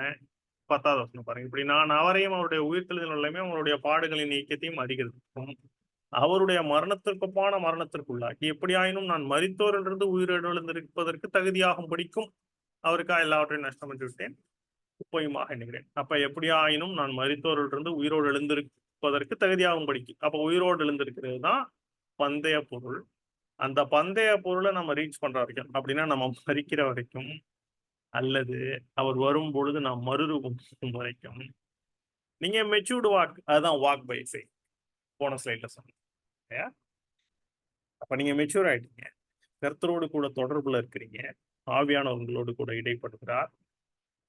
நீங்க ஒவ்வொரு நாளும் துதியிலும் ஆராதனையிலும் ஜபத்திலும் விண்ணப்பத்திலும் வேத வாசிப்பிலும் தியானத்திலும் கருத்து இருக்கிறீங்க, தேவனுக்குள் சந்தோஷமா இருக்கிறீங்க, கனி கொடுக்குறீங்க. What next, what next? பெருசா ஒன்றும் நெக்ஸ்ட் கிடையாது. Continue on the same thing, தொடர்ந்து போங்க. அப்போ ஊழியம் செய்யுங்கள், கர்த்தருக்காக கொடுங்கள். இன்னும் ஆவியானவர் உங்களுக்கு வெளிப்படுத்துவார். ஒவ்வொருத்தர் லைஃப்ல ஒவ்வொரு மாதிரி, எல்லாருக்கும் ஒரே மாதிரி கிடையாது. ஆனா வேதத்தின்படியான சத்தியங்கள் இவைகள் தான். இதை நீங்க தொடர்ந்து பண்ணுங்க. வளர்ச்சி, நாம் மறிக்கிற வரைக்கும் நம்முடைய நகங்கள் வளர்ந்துட்டு தான் இருக்கும், முடி வளர்ந்து கொண்டுதான் இருக்கும் சரீரத்தில். அது போல வளர்ச்சியும் நாம் கற்றுக்கொள்ள வளர்ந்து கொண்டுதான் இருப்போம். அப்ப கிறிஸ்துவனுடைய முழு நிறைவு மறிக்கும் பொழுதுதான். எல்லாரும் ஃபுல்லா வளர்ந்துட்டோமா? இல்ல, மறிக்கிற வரைக்கும் வளரலாம். அதான் பரிசுத்தமும் இன்னும் பரிசுத்தம், நீதி செய்யணும் இன்னும் நீதி செய்யணும். சரி, அப்ப ஒரு சில கேரக்டரிஸ்டிக்ஸ் மெச்சூர்டானா. அப்ப எபிரேயர் 5 எங்க குழந்தை அப்படின்னு சொன்னாரோ, எபிரேயர் ஆசிரியர் பாலுண்கிறவன் குழந்தையா இருக்கிறான், நீதியின் வசனத்துல பழக்கம் இல்லாதவனா இருக்கிறான் என்று சொன்னார். அங்க நீங்க பாத்தீங்கன்னா கடைசியா சொல்றாரு, பலமான ஆகாரம்னா என்ன? அப்ப பலமான ஆகாரம் எடுத்துக்கிறோம் அப்படின்னா என்ன அர்த்தம்னா, நன்மை தீமை இன்னதென்று பயிற்சியினால் பகுத்தறியத்தக்கதாக முயற்சி செய்யும் ஞானேந்திரியங்களை உடையவர்களாகிய பூரண வயதுள்ளவர்களுக்கு ஏற்ற. அப்ப கர்த்தருக்கு பிடித்தது என்ன, பிடிக்காது என்ன, எது நல்லது எது கெட்டது அப்படின்னு எக்ஸ்பீரியன்ஸ்னால அவர்களுக்கு தெரியும். அவங்களே நடப்பாங்க. They can discern between good and bad. அப்ப சோதனைகளை அவர்களால் ஜெயிக்க முடியும். மாம்சத்தினுடைய காரியங்களை நிறைவேற்றாம ஆவிக்கேற்றபடி நடக்க முடியும். They can sense the Holy Spirit, they can sensing that exercise. அதனால அதை அவங்களால முடியும். அப்படி ஒருவேளை முடிஞ்சுன்னா வேதத்தோட அவங்க கனெக்ட் பண்ணி அவங்களால புரிந்து கொள்ள முடியும். இன்னும் பாருங்க, எபேசியர் 5:10 என்ன சொல்லிருக்கோன்னா, கர்த்தருக்கு பிரியமானது நீங்கள் சோதித்து பாருங்கள். கர்த்தருக்கு பிரியமானது நீங்கள் சோதித்து பாருங்கள், கனியற்ற அந்தகார கிரியைகளுக்கு உடன்படாமல் கடிந்து கொள்ளுங்கள். அப்ப இதெல்லாம் பாத்தீங்கன்னா எளிதாக முடியும். இது வந்துட்டு புதிய சிருஷ்டியா இருக்கிற குழந்தைக்கு ரொம்ப ரொம்ப கஷ்டம். ஒரு சாதாரண விசுவாசிக்கு, ஆவரேஜான விசுவாசிக்கு, இன்னும் கிறிஸ்துவை பற்றி அறியாத விசுவாசி இது பாசிபிளே கிடையாது. இன்னும் பழைய உடன்படிக்கையில இது வாய்ப்பே கிடையாது. ஏன்னா அங்க நியாயப்பிரமாணம் இருக்கு, மாம்சம் நியாயப்பிரமாணத்தின் போய் நடக்கவே முடியாது, தேவனை பிரியப்படுத்தவே முடியாது. அது பழைய சிருஷ்டி, அது ஓல்டு. அது ஒவ்வொரு நாள் நீங்க ட்ரை பண்ணி ஃபெயில் ஆவீங்க, சோர்ந்து போவீங்க, குற்ற உணர்ச்சியில வாழ்வீங்க, உங்களே ஆக்கினைக்குள்ளாகவே தான் அது வைத்திருக்கும். விடுதலை இல்லை. ஆனா இப்ப நம்ம போதிக்கிறது, நீங்க கத்துக்கிறது புதிய சிருஷ்டி. இதுல விடுதலை உண்டு. இயேசு கிறிஸ்துவின் மூலமாக உங்களுக்கு வளர்ச்சி உண்டு. சத்தியத்திலே நடக்க முடியும். ஆவியின் கனி கொடுக்க முடியும். கர்த்தருக்கு பிரியமாக இந்த உலக ஜீவியத்தை நடத்த முடியும். உலகத்தை ஜெயிக்க முடியும். அநேக காரியங்கள் சொல்லிக்கொண்டே போகலாம். சரி, அப்ப அடுத்தது அவங்களால என்ன பண்ண முடியும்னா, எல்லா காரியங்களையும் உலகத்துல நடக்கிறதா இருக்கட்டும், இல்ல தங்களுடைய வாழ்க்கையில நடக்கிறதா இருக்கட்டும், அது என்ன பண்ண முடியும்னா அவங்களால ஆராய்ந்து நிதானிக்க முடியும். வேதத்தில் சொல்லப்பட்ட காரியங்கள் எல்லாத்தையும், ஆவிக்குரியவன் எல்லாவற்றையும் ஆராய்ந்து நிதானிக்கிறான். அப்ப நிதானிச்சு பகுத்து புரிந்து கொள்ள முடியும். ஆனா மத்தவங்களால அவனை புரிஞ்சு கொள்ள முடியாது. மற்றவனுக்கு அவனை பார்க்கும் பொழுது பைத்தியமாக தோன்றும். ஜென்ம சுபாவமான மனுஷன்னா பழைய மனுஷன். அந்த அந்த சுபாவம் இருக்கிற மனுஷன் தேவனுடைய ஆவிக்குறியிலே ஏற்றுக்கொள்ளான். அவைகள் அவனுக்கு எப்படி இருக்கும்? பைத்தியமாக தோன்றும். லாவிக்கேற்ற பிரகாரமாய் ஆராய்ந்து நிதானிக்கப்படுகிற ஆள் அவைகளை அறியவும் மாட்டான். ஆனா ஆவிக்குரியவன் எல்லாவற்றையும் ஆராய்ந்து நிதானிக்கிறான். இதான் ஒரு மெச்சூர்டு பர்சன்ங்கிற ஸ்டேட்டுக்கு. அப்ப இந்த ஒரு நபர்களால எப்படி இருக்க முடியும்னா, தேவனோடு கூட இவர்கள் சஞ்சரிக்க முடியும். ஏனோக்கு தேவனோடு சஞ்சரித்துக் கொண்டிருக்கையில் காணப்படாமல் போனான். ஏனோக்கு 300 வருஷம் தேவனோடு சஞ்சரித்துக் கொண்டிருந்து குமாரையும் குமாரத்திகளை பெற்றான். ஆதியாகமம். ஏனோக்கு தேவனோடு சஞ்சரித்துக் கொண்டிருக்கையில் காணப்படாமல் போனான். தேவன் அவனை எடுத்துக்கொண்டார். அப்ப தேவனுக்கு பிரியமாக நடக்கிறான். தேவனோடு ஒவ்வொரு நாளும் இடைப்படணும். அப்ப ஒவ்வொரு நாளும் தேவனோடு கூட நடக்கும் பொழுது இயேசு கிறிஸ்து சீஷர்கள்ட்ட சொன்னாரு. என்ன சொன்னார்னா, நான் அனுப்ப போகிற பரிசுத்தாவினர் உங்களுக்கு எல்லாத்தையும் போதித்து உங்களுக்கு நினைப்பூட்டுவார். நான் பிதாவை வேண்டிக் கொள்வேன். அப்பொழுது அவர் உங்களோடு கூட என்றைக்கும் இருக்கும்படியாக சத்திய ஆவியாகிய தேற்றவாளனை தந்தருள்வார். அவருக்கு பேர் சத்திய ஆவி. என சத்தியத்தை அவர் போதிப்பார். உங்களுடைய கூட இருக்கும்படிக்கு சத்திய ஆவியாகிய வேறொரு தேற்றவாளனை அவர் உங்களுக்கு தந்தருள்வார். உலகம் அந்த சத்திய ஆவியானவரை காணாமலும் அறியாமலும் இருக்கிறபடியால் அவரை பெற்றுக்கொள்ள மாட்டாது. அப்ப இந்த உலகத்தினால சத்தியாவியானவர் புரிந்து கொள்ள முடியாது, பெற்றுக்கொள்ள முடியாது. அவங்க ஹியூமன் எபிலிட்டிஸை தான் அவங்க வந்துட்டு பாராட்டுவாங்க. அதைத்தான் அவங்க உயர்வா பேசுவாங்க. அதான் அவங்க மகிமைப்படுத்துவாங்க. அவங்களால இதை புரிந்து கொள்ள முடியாது. They cannot understand this. They cannot get the Holy Spirit. ஆனால் நமக்கு ஆவியில முதிர்ச்சியா இருக்கிறவர்களுக்கோ அவர் உங்களுடனே வாசம் பண்ணி உங்களுக்குள்ளே இருப்பதால் நீங்கள் அவரை அறிவீர்கள். ஹல்லேலூயா. உலகத்தில் இருப்பனை விட உங்களுக்குள்ளாக இருப்பவர், உங்களில் இருப்பவர் பெரியவர். ஆமென். ஹல்லேலூயா. ஓகே, இப்ப இந்த வார்த்தைகள் எல்லாமே இந்த உள்ளான புதிய மனிதன் மாம்சத்தை ஜெயிக்க முடியும், மேற்கொள்ள முடியும். எபேசியர் 3:16 என்ன சொல்றாருன்னா, நான் காலம் காரணமாக நான் அதை வேதத்துல எடுக்காம நான் உங்களுக்கு சொல்லிட்டு போறேன். பவுல் என்ன ஜெபம் பண்றாருன்னா, உள்ளான மனுஷன்ல நீங்கள் யாவரும் வல்லமையாய் பலப்படும். விசுவாசத்தினாலே கிறிஸ்து உங்கள் இதயங்கள் வேறொன்று இருக்கும். உள்ளான மனுஷன்ல நீங்கள் எல்லாரும் வல்லமையாய் பலப்படும். அப்ப உள்ளான மனுஷன் பலம் அடைகிறான், முதிர்ச்சி அடைகிறான். ரோமர் 8:13 என்ன சொல்லுதுன்னா, மாம்சத்தின்படி பிழைத்தால் சாவீர்கள், ஆவியினாலே சரீரத்தின் செய்களை அளித்தால் பிழைப்பீர்கள். அப்ப எப்ப ஆவியினால சரீரத்தின் செயலை அளிக்க முடியும்னா, அது பலமுள்ள உள்ளான மனிதன் இருக்கும் பொழுது. ரோமர் 12:2 ஏற்கனவே படிச்சோம். இப்பிரபஞ்சத்திற்கேற்ற வேஷம் தெரியாமல் தேவனுடைய நன்மையும் பிரியமும் பரிபூர்ணமான சித்தம் என்னதென்று பகுத்தறியத்தக்கதாக உங்கள் மனம் புதிதாகிறதுனாலே மறுரூபமாகுங்கள். ரோமர் 12. கலாத்தியர் 5:16-24. 16 என்ன சொல்லுதுன்னா, ஆவிக்கேற்றபடி நடந்து கொள்ளுங்கள், அப்பொழுது மாம்சத்தின் இச்சைகளை நிறைவேற்றாதிருப்பீர்கள்.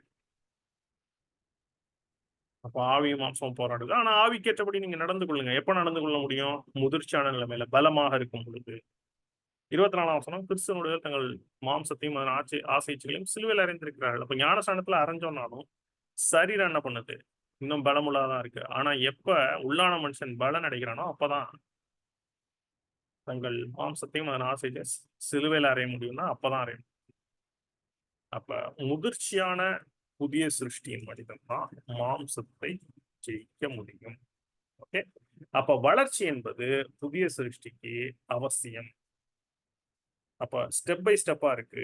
நீங்க எந்த ஸ்டேஜ்ல வேணாலும் இருக்கலாம். ஆனா வளர்ச்சி எப்படி வரும் அப்படின்னா, நான் சொன்ன ஒரு காரியங்கள் போன ஸ்லைடுக்கு முதல் ஸ்லைட்ல சொன்னேன் இல்லையா, ஒவ்வொரு ஸ்டேஜ். அதாவது வேத வாசிப்பு, தியானம், ஜெபத்துல நேரம் செலவு செய்யறது, கிறிஸ்துவனுடைய வாழ்க்கையை நாம் பார்த்து அதை பின்பற்றுவது, கிறிஸ்துவனுடைய பலி அதை நாம் நினைவு கூறுவது, இன்னும் கிறிஸ்துவனுடைய அடிச்சூழலை பின்பற்றுவது, வேதத்திலே கற்றுக்கொள்வது, இன்னும் லேர்னிங், அடுத்தது லைஃப் எக்ஸ்பீரியன்சஸ், அடுத்தது applying the learning towards that life experiences. ஆவியானவரோடு கூட இந்த காரியங்களை செயல்படுத்தி கொண்டே இருப்பதன் மூலமாக நாம் வளர்ச்சி அடையும்.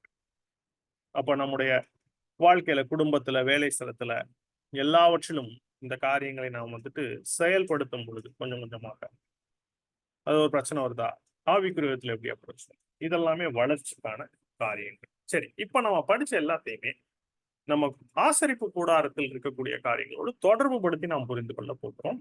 சீக்கிரமாக முடிப்போம், ஆச்சரியமா இருக்கும். அப்ப போன பாடத்துல நம்ம என்ன பார்த்தோம்னா, இந்த இந்த ஒரு புதிய சிருஷ்டிங்கிற பாடத்தை நம்ம ஆசரிப்பு கூடத்தை தொடர்பு படுத்தி தான் பார்க்கிறோம். அப்ப எடுத்த உடனே நீங்க ஆசரிப்பு கூடத்தை நுழையிற இடத்துல நீங்க பாக்குறது பலிபீடம், வெண்கல பலிபீடம். அதுல மிருகங்களை பலியிடுவாங்க, ஆசாரியர்கள் பலியிடுவாங்க. அதனுடைய பாவங்கள் போக்குறது, இது கிறிஸ்துவனுடைய பலிக்கு ஒரு அடையாளமாக இருக்கிறது. அதற்கு அடுத்து வெளியில இருக்கவங்களால போக முடியாது, ஆசாரியர்கள் மாத்திரம் தான் போக முடியும். வெளில இருக்கவங்க அந்த இடம் வரைக்கும் போய் பலி செலுத்திட்டு திரும்ப வெளியில வந்துருவாங்க, இந்த பிரகாரத்துல இருந்தே வெளில வந்துருவாங்க. ஆனா ஆசாரியர்கள் அடுத்து என்ன பண்ணணும்னா, அந்த பலியிட்ட மிருகத்தினுடைய ரத்தத்தை எடுத்துக்கொண்டு கூடாரத்துக்குள்ள போகணும். போறதுக்கு முன்னாடி அவங்க இந்த வெண்கல பலிபீடத்துக்கும் கூடாரத்துக்கும் நடுவுல இருக்க தண்ணீர் தொட்டியில தங்கள் கைகள் கால்களை சுத்திகரித்துக் கொள்ள வேண்டும். இதுதான் புதிய சிருஷ்டியுடைய துவக்கம்னு சொன்னேன். ஏன்னா அவங்க கூடாரத்துக்குள்ள போறதுக்கு முன்பாக அவர்கள் தங்களை சுத்திகரித்துக் கொள்வது, இதுதான் ஃபர்ஸ்ட் ஸ்டெப். இதுதான் ஞானஸ்நானத்துக்கு அடையாளமா இருக்குன்னு சொல்லணும். அடுத்தது அதுதான், ஆசாரியர்கள் தங்களை சுத்திகரித்துக் கொள்வார்கள் before entering the holy place. இதுதான் first step of the new creation. நாமும் ஆசாரியர்களா இருக்கிறோம். அவங்க அடுத்து என்ன பண்றாங்கன்னா, தினமும் பரிசுத்த ஸ்தலத்திற்குள்ளாக போய் ஊழியத்தை செய்கிறார்கள். ஆசாரியர்கள், தெரிந்து கொள்ளப்பட்ட ஆசாரியர்கள், பிரதான ஆசாரியர், இவங்கெல்லாம் தினமும் என்ன பண்றாங்க, இந்த வேலைகளை செஞ்சுட்டு பரிசுத்த ஸ்தலத்துக்குள்ள பிரவேசித்து அங்கேயும் ஒரு சில ஊழியங்களை செய்யறாங்க. ஒவ்வொரு நாளும் செய்யறாங்க. அப்ப அதுதான் புதிய சிருஷ்டியுடைய வளர்ச்சி. இது ஆச்சரியமா எங்க எழுதியிருக்கு பாருங்க, புதிய ஏற்பாட்டுல 2 கொரிந்தியர் 3:16 எழுதி, 2 கொரிந்தியர் 3:16 4:16 கரெக்ட் பண்ணிருக்கேன். ஆனபடினாலே நாங்கள் சோர்ந்து போகிறதில்லை, எங்கள் புறம்பான மனுஷனானது அழிந்தும் உள்ளான மனுஷனானது நாளுக்கு நாள் புதிதாக்கும். அப்ப ஒவ்வொரு நாளும் உள்ளான மனுஷன் புதிதாக்கப்படுகிறது, வளர்ச்சி அடைகிறது. அப்ப சரீரம்ங்கிறது அதனுடைய இச்சைகள், மாம்சத்தின் காரியங்கள். இது உள்ளான மனுஷன் புதிதாக ஆக பழைய மனுஷன், புறம்பான மனுஷன் அழிகிறது. நியாயப்பிரமாணத்தினால எது பாசிபிள் இல்லையோ, இப்ப இந்த புதிய சிருஷ்டினால அது பாசிபிள். மாத்திட்டேன். ஓகே, இப்ப 2 கொரிந்தியர் 4:16 இது வளர்ச்சி. ஏன்னா நாளுக்கு நாள் புதிதாக்கப்படுகிறது. அப்ப அவங்க ஒவ்வொரு நாளும் போய் அந்த பரிசுத்தலத்துக்குள்ள பிரவேசித்து அவருடைய ஊழியங்களை செய்கிறார். எவ்வளவு ஆச்சரியமா இருக்கு பாருங்க இந்த தொடர்புகள். ஆனா மகா பரிசுத்தலத்துக்குள்ள போக மாட்டாங்க. அது வருஷத்துல ஒரு நாள் பிரதான ஆசிரியர் மாத்திரம் போகணும். அதை பத்தி நம்ம இப்ப பார்க்கலாம், அதை பத்தி அடுத்து பார்க்கலாம். சரி, இப்ப அதற்கு அடுத்து இப்ப அவங்க அந்த பரிசுத்தலத்துக்குள்ள பிரவேசித்த உடனே அங்க 3 பொருட்கள் இருக்கு. There are 3 materials in the holy place. என்னென்ன? அவர்கள் நுழைந்த உடனே அவருடைய வலது புறத்துல இருக்கக்கூடியது தேவ சமூகத்து அப்பங்கள், அதை வைக்கப்பட்டிருக்கிற மேஜை, டேபிள் ஆஃப் ஷோ. இடம் இல்லாதனால நான் டேபிள் போடுவேன். லெஃப்ட் சைட்ல என்ன இருக்கும்னா குத்து விளக்கு, விளக்கு தண்டுடன் கூடிய குத்து விளக்கு, அந்த 7 பிரான்ச்சோட சேர்த்து நீங்க பார்த்திருப்பீங்க படங்கள்ல சும்மா. அடுத்து என்னன்னா நேரா, அதாவது மகா பரிசுத்தலத்துக்கு திரைக்கு முன்பாக இருக்கக்கூடியது தூப பீடம் அப்படிங்கிற ஒரு விஷயம். அதுல தூபம் காட்ட வேண்டும். இப்ப இந்த 3க்கும் என்ன ஆவிக்குரிய அர்த்தங்கள்? முதல்ல ஷோ பிரெட் பத்தி பார்க்கலாம். அப்ப இந்த ஷோ பிரெட் அப்படிங்கிறது டேபிள் ஆஃப் ஷோ பிரெட் படிக்கும். அப்ப இந்த தேவ சமூகத்து அப்பங்கள் வைத்திருக்கிற மேஜை, இந்த அப்பங்கள் என்னன்னா வேதத்தில் இருக்கக்கூடிய சத்தியங்கள். அப்ப அந்த வேதத்தில் இருக்கக்கூடிய சத்தியங்கள், இந்த தேவ சமூகத்து அப்பங்கள் 6 செட்டா வச்சிருப்பாங்க. ஒரு இதுல 6 இருக்கும், இன்னொரு இதுல 6 இருக்கும். அது எதை அடையாளப்படுத்துதுன்னா 66 புஸ்தகங்கள், 6 பக்கத்துல 66 புஸ்தகங்கள் வேதத்தினுடையது, அதை அடையாளப்படுத்திக்காங்க. அப்ப அந்த வேத வாக்கியத்தில் உள்ள சத்தியங்கள், அந்த சத்தியங்கள் தான் நமக்கு ஆகாரம். ஜீவாப்பம் நானே, இயேசு கிறிஸ்து அவருடைய போதனை. இப்ப அந்த பழைய ஏற்பாடுல என்ன கண்டிஷன்னா, இப்போ ஒரு நாள் சாயங்காலம் அதை இருக்கிற தேவ சமூக அப்பங்களை எடுத்துட்டு அதை ஆசாரியர்கள் சாப்பிடணும். ஆனா அப்படி சாப்பிடறதுக்கு முன்னாடி எடுத்த உடனே என்ன பண்ணணும்னா ஃப்ரெஷ்ஷா அந்த அப்பங்களை சுட்டு அதுல 6 அப்பத்தை அடுக்கி வச்சுட்டு தான் இப்ப ஏற்கனவே எடுத்த அப்பங்களை சாப்பிடணும். இப்ப இது மேண்டேட்டரி. எங்க இருக்கு? யாத்ராகம் 25-30 பார்க்கலாம் பாருங்க. யாத்ராகம் 25-30. மேஜையின் மேல் நித்தமும் என் சன்னதியில் சமூக தப்பங்களை வைக்க நித்தமும் எப்பயுமே வந்துட்டு அப்பம் வச்சுட்டே இருக்கணும். அப்படின்னா எப்பயுமே நமக்குள்ளாக சத்தியம் இருந்து கொண்டே இருக்கு. அப்ப நம்ம தான் அவரோட பரிசு சொல்லலாம். நம்ம அதுல ஊழியம் செய்யணும்னா எப்பயுமே நமக்குள்ளாக சத்தியம் இருந்து கொண்டே இருக்க வேண்டும். எப்பயுமே நாம் இதை கேட்க வேண்டும். அடுத்தது குத்து விளக்கு. இப்ப குத்து விளக்கு அப்படிங்கிறது என்ன அப்படின்னா, அது கிறிஸ்துவனுடைய வாழ்க்கையை காண்பிக்கிறது. இப்ப அந்த பரிசுத்த ஸ்தலத்துக்குள்ள நுழைந்த உடனே அங்க வெளிச்சமே இருக்காது, ஃபுல்லா இருளா தான் இருக்கும். ஆனா அந்த இடத்துல வெளிச்சம் கொடுக்கக்கூடிய ஒரே காரியம் என்னன்னா குத்து விளக்கு தான். மகா பரிசுத்தலத்துக்குள்ள லைட்டே இருக்காது சுத்தமா. பரிசுத்தலத்துக்கு ஆனா வெளிச்சம் இருக்கும். அப்ப இந்த உலகத்தில் வாழ்க்கைக்கு நமக்கு வெளிச்சம் கொடுக்கக்கூடியது கிறிஸ்துவனுடைய வாழ்க்கை. அதை நாம் பின்பற்ற வேண்டும். அப்ப கிறிஸ்துவோடு கூட இணைந்திருக்க வேண்டும். இயேசு கிறிஸ்து மத்தேயு 6ஆம் அதிகாரத்துல, மத்தேயு 6ஆம் அதிகாரமா அல்ல 5ஆம் அதிகாரத்துல சீஷர்கிட்ட அப்படி சொன்னார். என்னன்னா, நீங்கள் உலகத்துக்கு பூமிக்கு வெளிச்சமா இருக்கிறீர்கள்.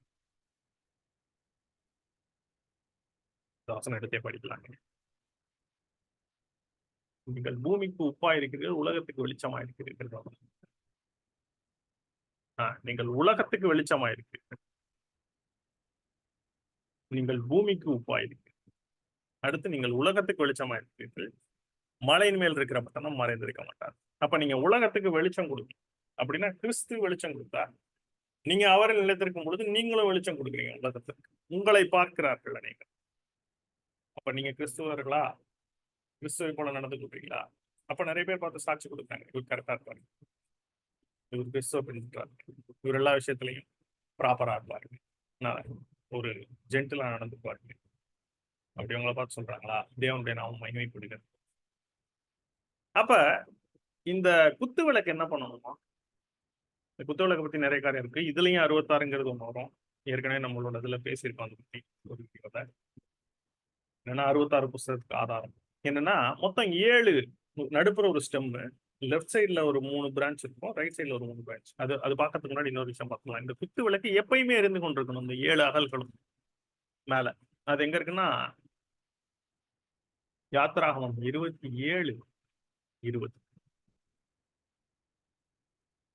குத்து விளக்கு எப்பொழுதும் இருந்து கொண்டிருக்கும்படி இடித்து விழுந்த தெளிவான ஒளிவேணை உன்னிடத்தில் கொண்டு வரும்படி இஸ்ரேல் புத்திரர் கட்டளையிடுவாங்க. அப்ப எப்பயுமே எரிஞ்சிட்டு இருக்கணும். அப்படின்னா எப்பயுமே நம்முடைய வாழ்க்கை, அதாவது நான் இன்னைக்கு வெளிச்சம் கொடுக்குறேன், நாளைக்கு நான் கொடுக்க மாட்டேன், திரும்ப நாளான்னைக்கு கொடுப்பேன், நாளைக்கு என் இஷ்டப்படி நடந்துக்குவேன், அப்பப்ப நான் என்னோட இஷ்டத்துக்கு வாழலாம், அப்பப்ப நான் கிறிஸ்துவ இருப்பேன். அப்படி இருக்கக்கூடாது. எப்பொழுதுமே இருந்து கொண்டிருக்க வேண்டும். எப்பயுமே கிறிஸ்துவை போல நாம் பிரதிபலிக்க வேண்டும். அடுத்தது இது குத்து விளக்கு தான். ஆனா இதை எப்படி செய்யணும்னு போட்டிருப்பாரு அப்படின்னு பாத்தீங்கன்னா, இது 23 நினைக்கிறேன்.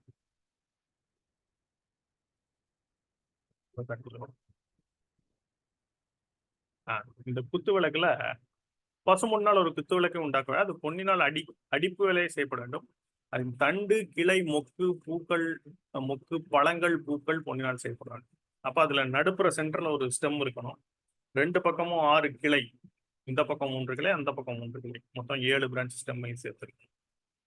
இப்ப இதன் பின்னாக என்ன இருக்குன்னா, ஒவ்வொரு இதுலயும் இருக்கக்கூடிய மொக்கு, பூ, பழம், அந்த செட்டை எண்ணினீங்கன்னா மொத்தம் 66. அதாவது லெஃப்ட்ல இருக்கிற 3 பிரான்ச், ஒரு பிரான்ச்ல மேல 3, அடுத்து 3, கீழே 3, மொத்தம் 9 இருக்கும்.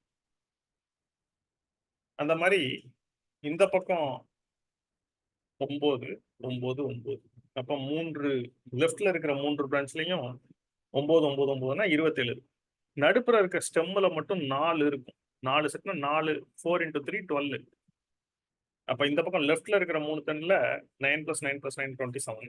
ஸ்டெம்ல 12, 27 + 12 என்ன? 39. ரைட்ல இருக்கிறதுல 9, 9, 9 இருக்கும். திரும்ப 27. அப்ப லெஃப்ட்ல இருக்கிற 3 பிரான்ச்சஸ் இமேஜின் பண்ணீங்க.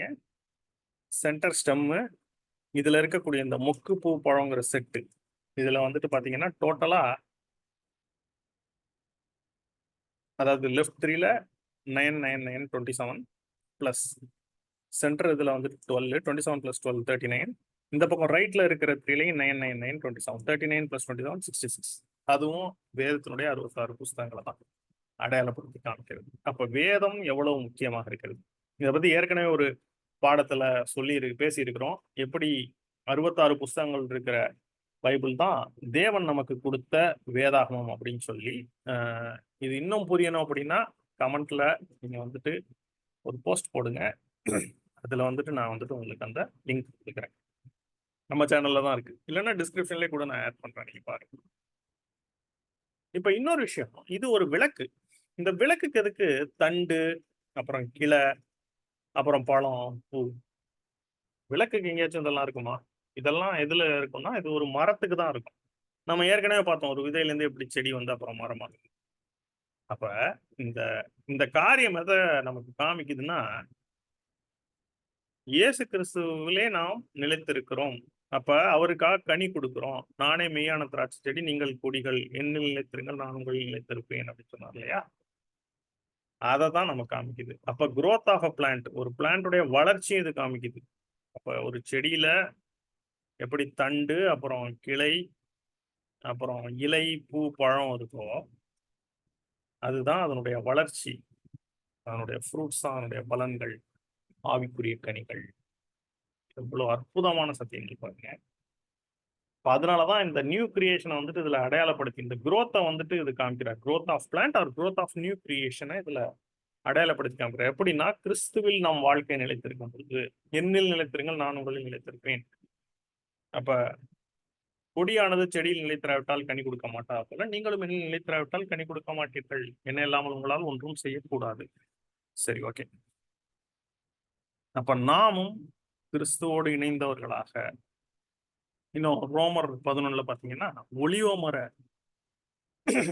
காட்டொலிவ மரமா இருந்தோம்னா அத நல்ல ஒலிவ மரத்துல சேர்த்து இணைத்திருக்கிறார். வெட்டப்பட்ட கிளையில் கூட நம்ம அதுல இணைச்சிருக்காருன்னா கிறிஸ்துவில் நம்மை இணைத்திருக்கிறார். அப்ப கிறிஸ்துவனுடைய வளர்ச்சி அதை நாமும் பெற்றுக்கொள்ளுகிறோம். கிறிஸ்து நம்மை வளரச் செய்கிறவராய் இருக்கிறார். அமேசிங். அப்ப ஒவ்வொரு நாளும் இந்த ஆசரிப்பு கூடாரத்துல ஊழியம் செய்கிறார்கள்னா ஒவ்வொரு நாளும் இந்த வளர்ச்சியை நாம் பெற்றுக்கொள்கிறோம். அப்பதான் மற்றவர்களுக்கு நாம் வெளிச்சம் கொடுக்கணும். இந்த லேம்ப் வந்துட்டு எப்படி அந்த பரிசுத்தத்துக்கு வெளிச்சம் கொடுக்கிறோம், அதே போல நாம் மற்றவர்களுக்கு நம்முடைய வாழ்க்கை மற்றவர்களுக்கு வெளிச்சம் கொடுக்கணும். அடுத்து என்னன்னா தூபபீடம். அப்ப தூபம் காட்டுவது அப்படிங்கிறது ஈஸியா சொல்லிடலாம். ஜெப வாழ்க்கை, நம்முடைய ஜெப வாழ்க்கை எப்படி இருக்கு பாருங்க. அதுல முக்கியமான விஷயம், இதுல எப்ப தூபம் காட்டணும்னா அதுவும் சொல்லியிருக்கு பாருங்க. யாத்திராகமம் 30:7 ஆரோன் காலை தோறும் அதன் மேல் சுகந்த தூபம் காட்ட வேண்டும், மாலையில் விளக்கேற்றும் போதும் அதன் மேல் தூபம் காட்ட கடவன், விளக்கலை விளக்கும் போதும் அதன் மேல் தூபம் காட்ட கடவன். அப்படி இல்லையா? காலையிலையும் மாலையில்னா காலையில ஒரு டே பிரேயரோட ஸ்டார்ட் பண்ணணும், இரவு ஜபத்தோடு நாம். அப்ப நம்முடைய பிரேயர் லைஃப் அது காமிக்குது. இப்ப ஒரு 2-3 ஸ்லைட் முன்னாடி போய் யோசிச்சு பாருங்க. இந்த காரியங்கள் எல்லாத்தையுமே நான் சொல்லியிருப்பேன். வளர்ச்சி என்ன சொல்லியிருப்பேன்? உணவு, அதை போல லேர்ன் ஃப்ரம் த ட்ரூத், சத்தியம் தான் நமக்கு உணவு. அடுத்தது கிறிஸ்துவனுடைய வாழ்க்கை, அதுதான் ஹோலி ஸ்பிரிட் நமக்கு போதித்து லைஃப் எக்ஸ்பீரியன்சஸ் கொடுக்கிறது, நம்முடைய வாழ்க்கையில அவரை பிரதிபலிச்சு காமிக்கிறது, அதுதான் லேம்ப் ஸ்டாண்ட். அடுத்தது தூபபீடம் அப்படிங்கிறது நம்முடைய பிரேயர் லைஃப். இது லைஃப் எக்ஸ்பீரியன்சஸ்ல நம்ம அப்ளை பண்றது எல்லாத்தையும், இது எல்லாமே லிங்க்டு பாருங்க. கடைசியா ஒரு பாயிண்ட், இப்ப இந்த 3 பொருட்களும் இருப்பது கூடாரத்திற்குள்ள, ஆனா என்ட்ரன்ஸ்ல இருக்கக்கூடிய பலிபீடம் அதுதான் ஆல்டர்.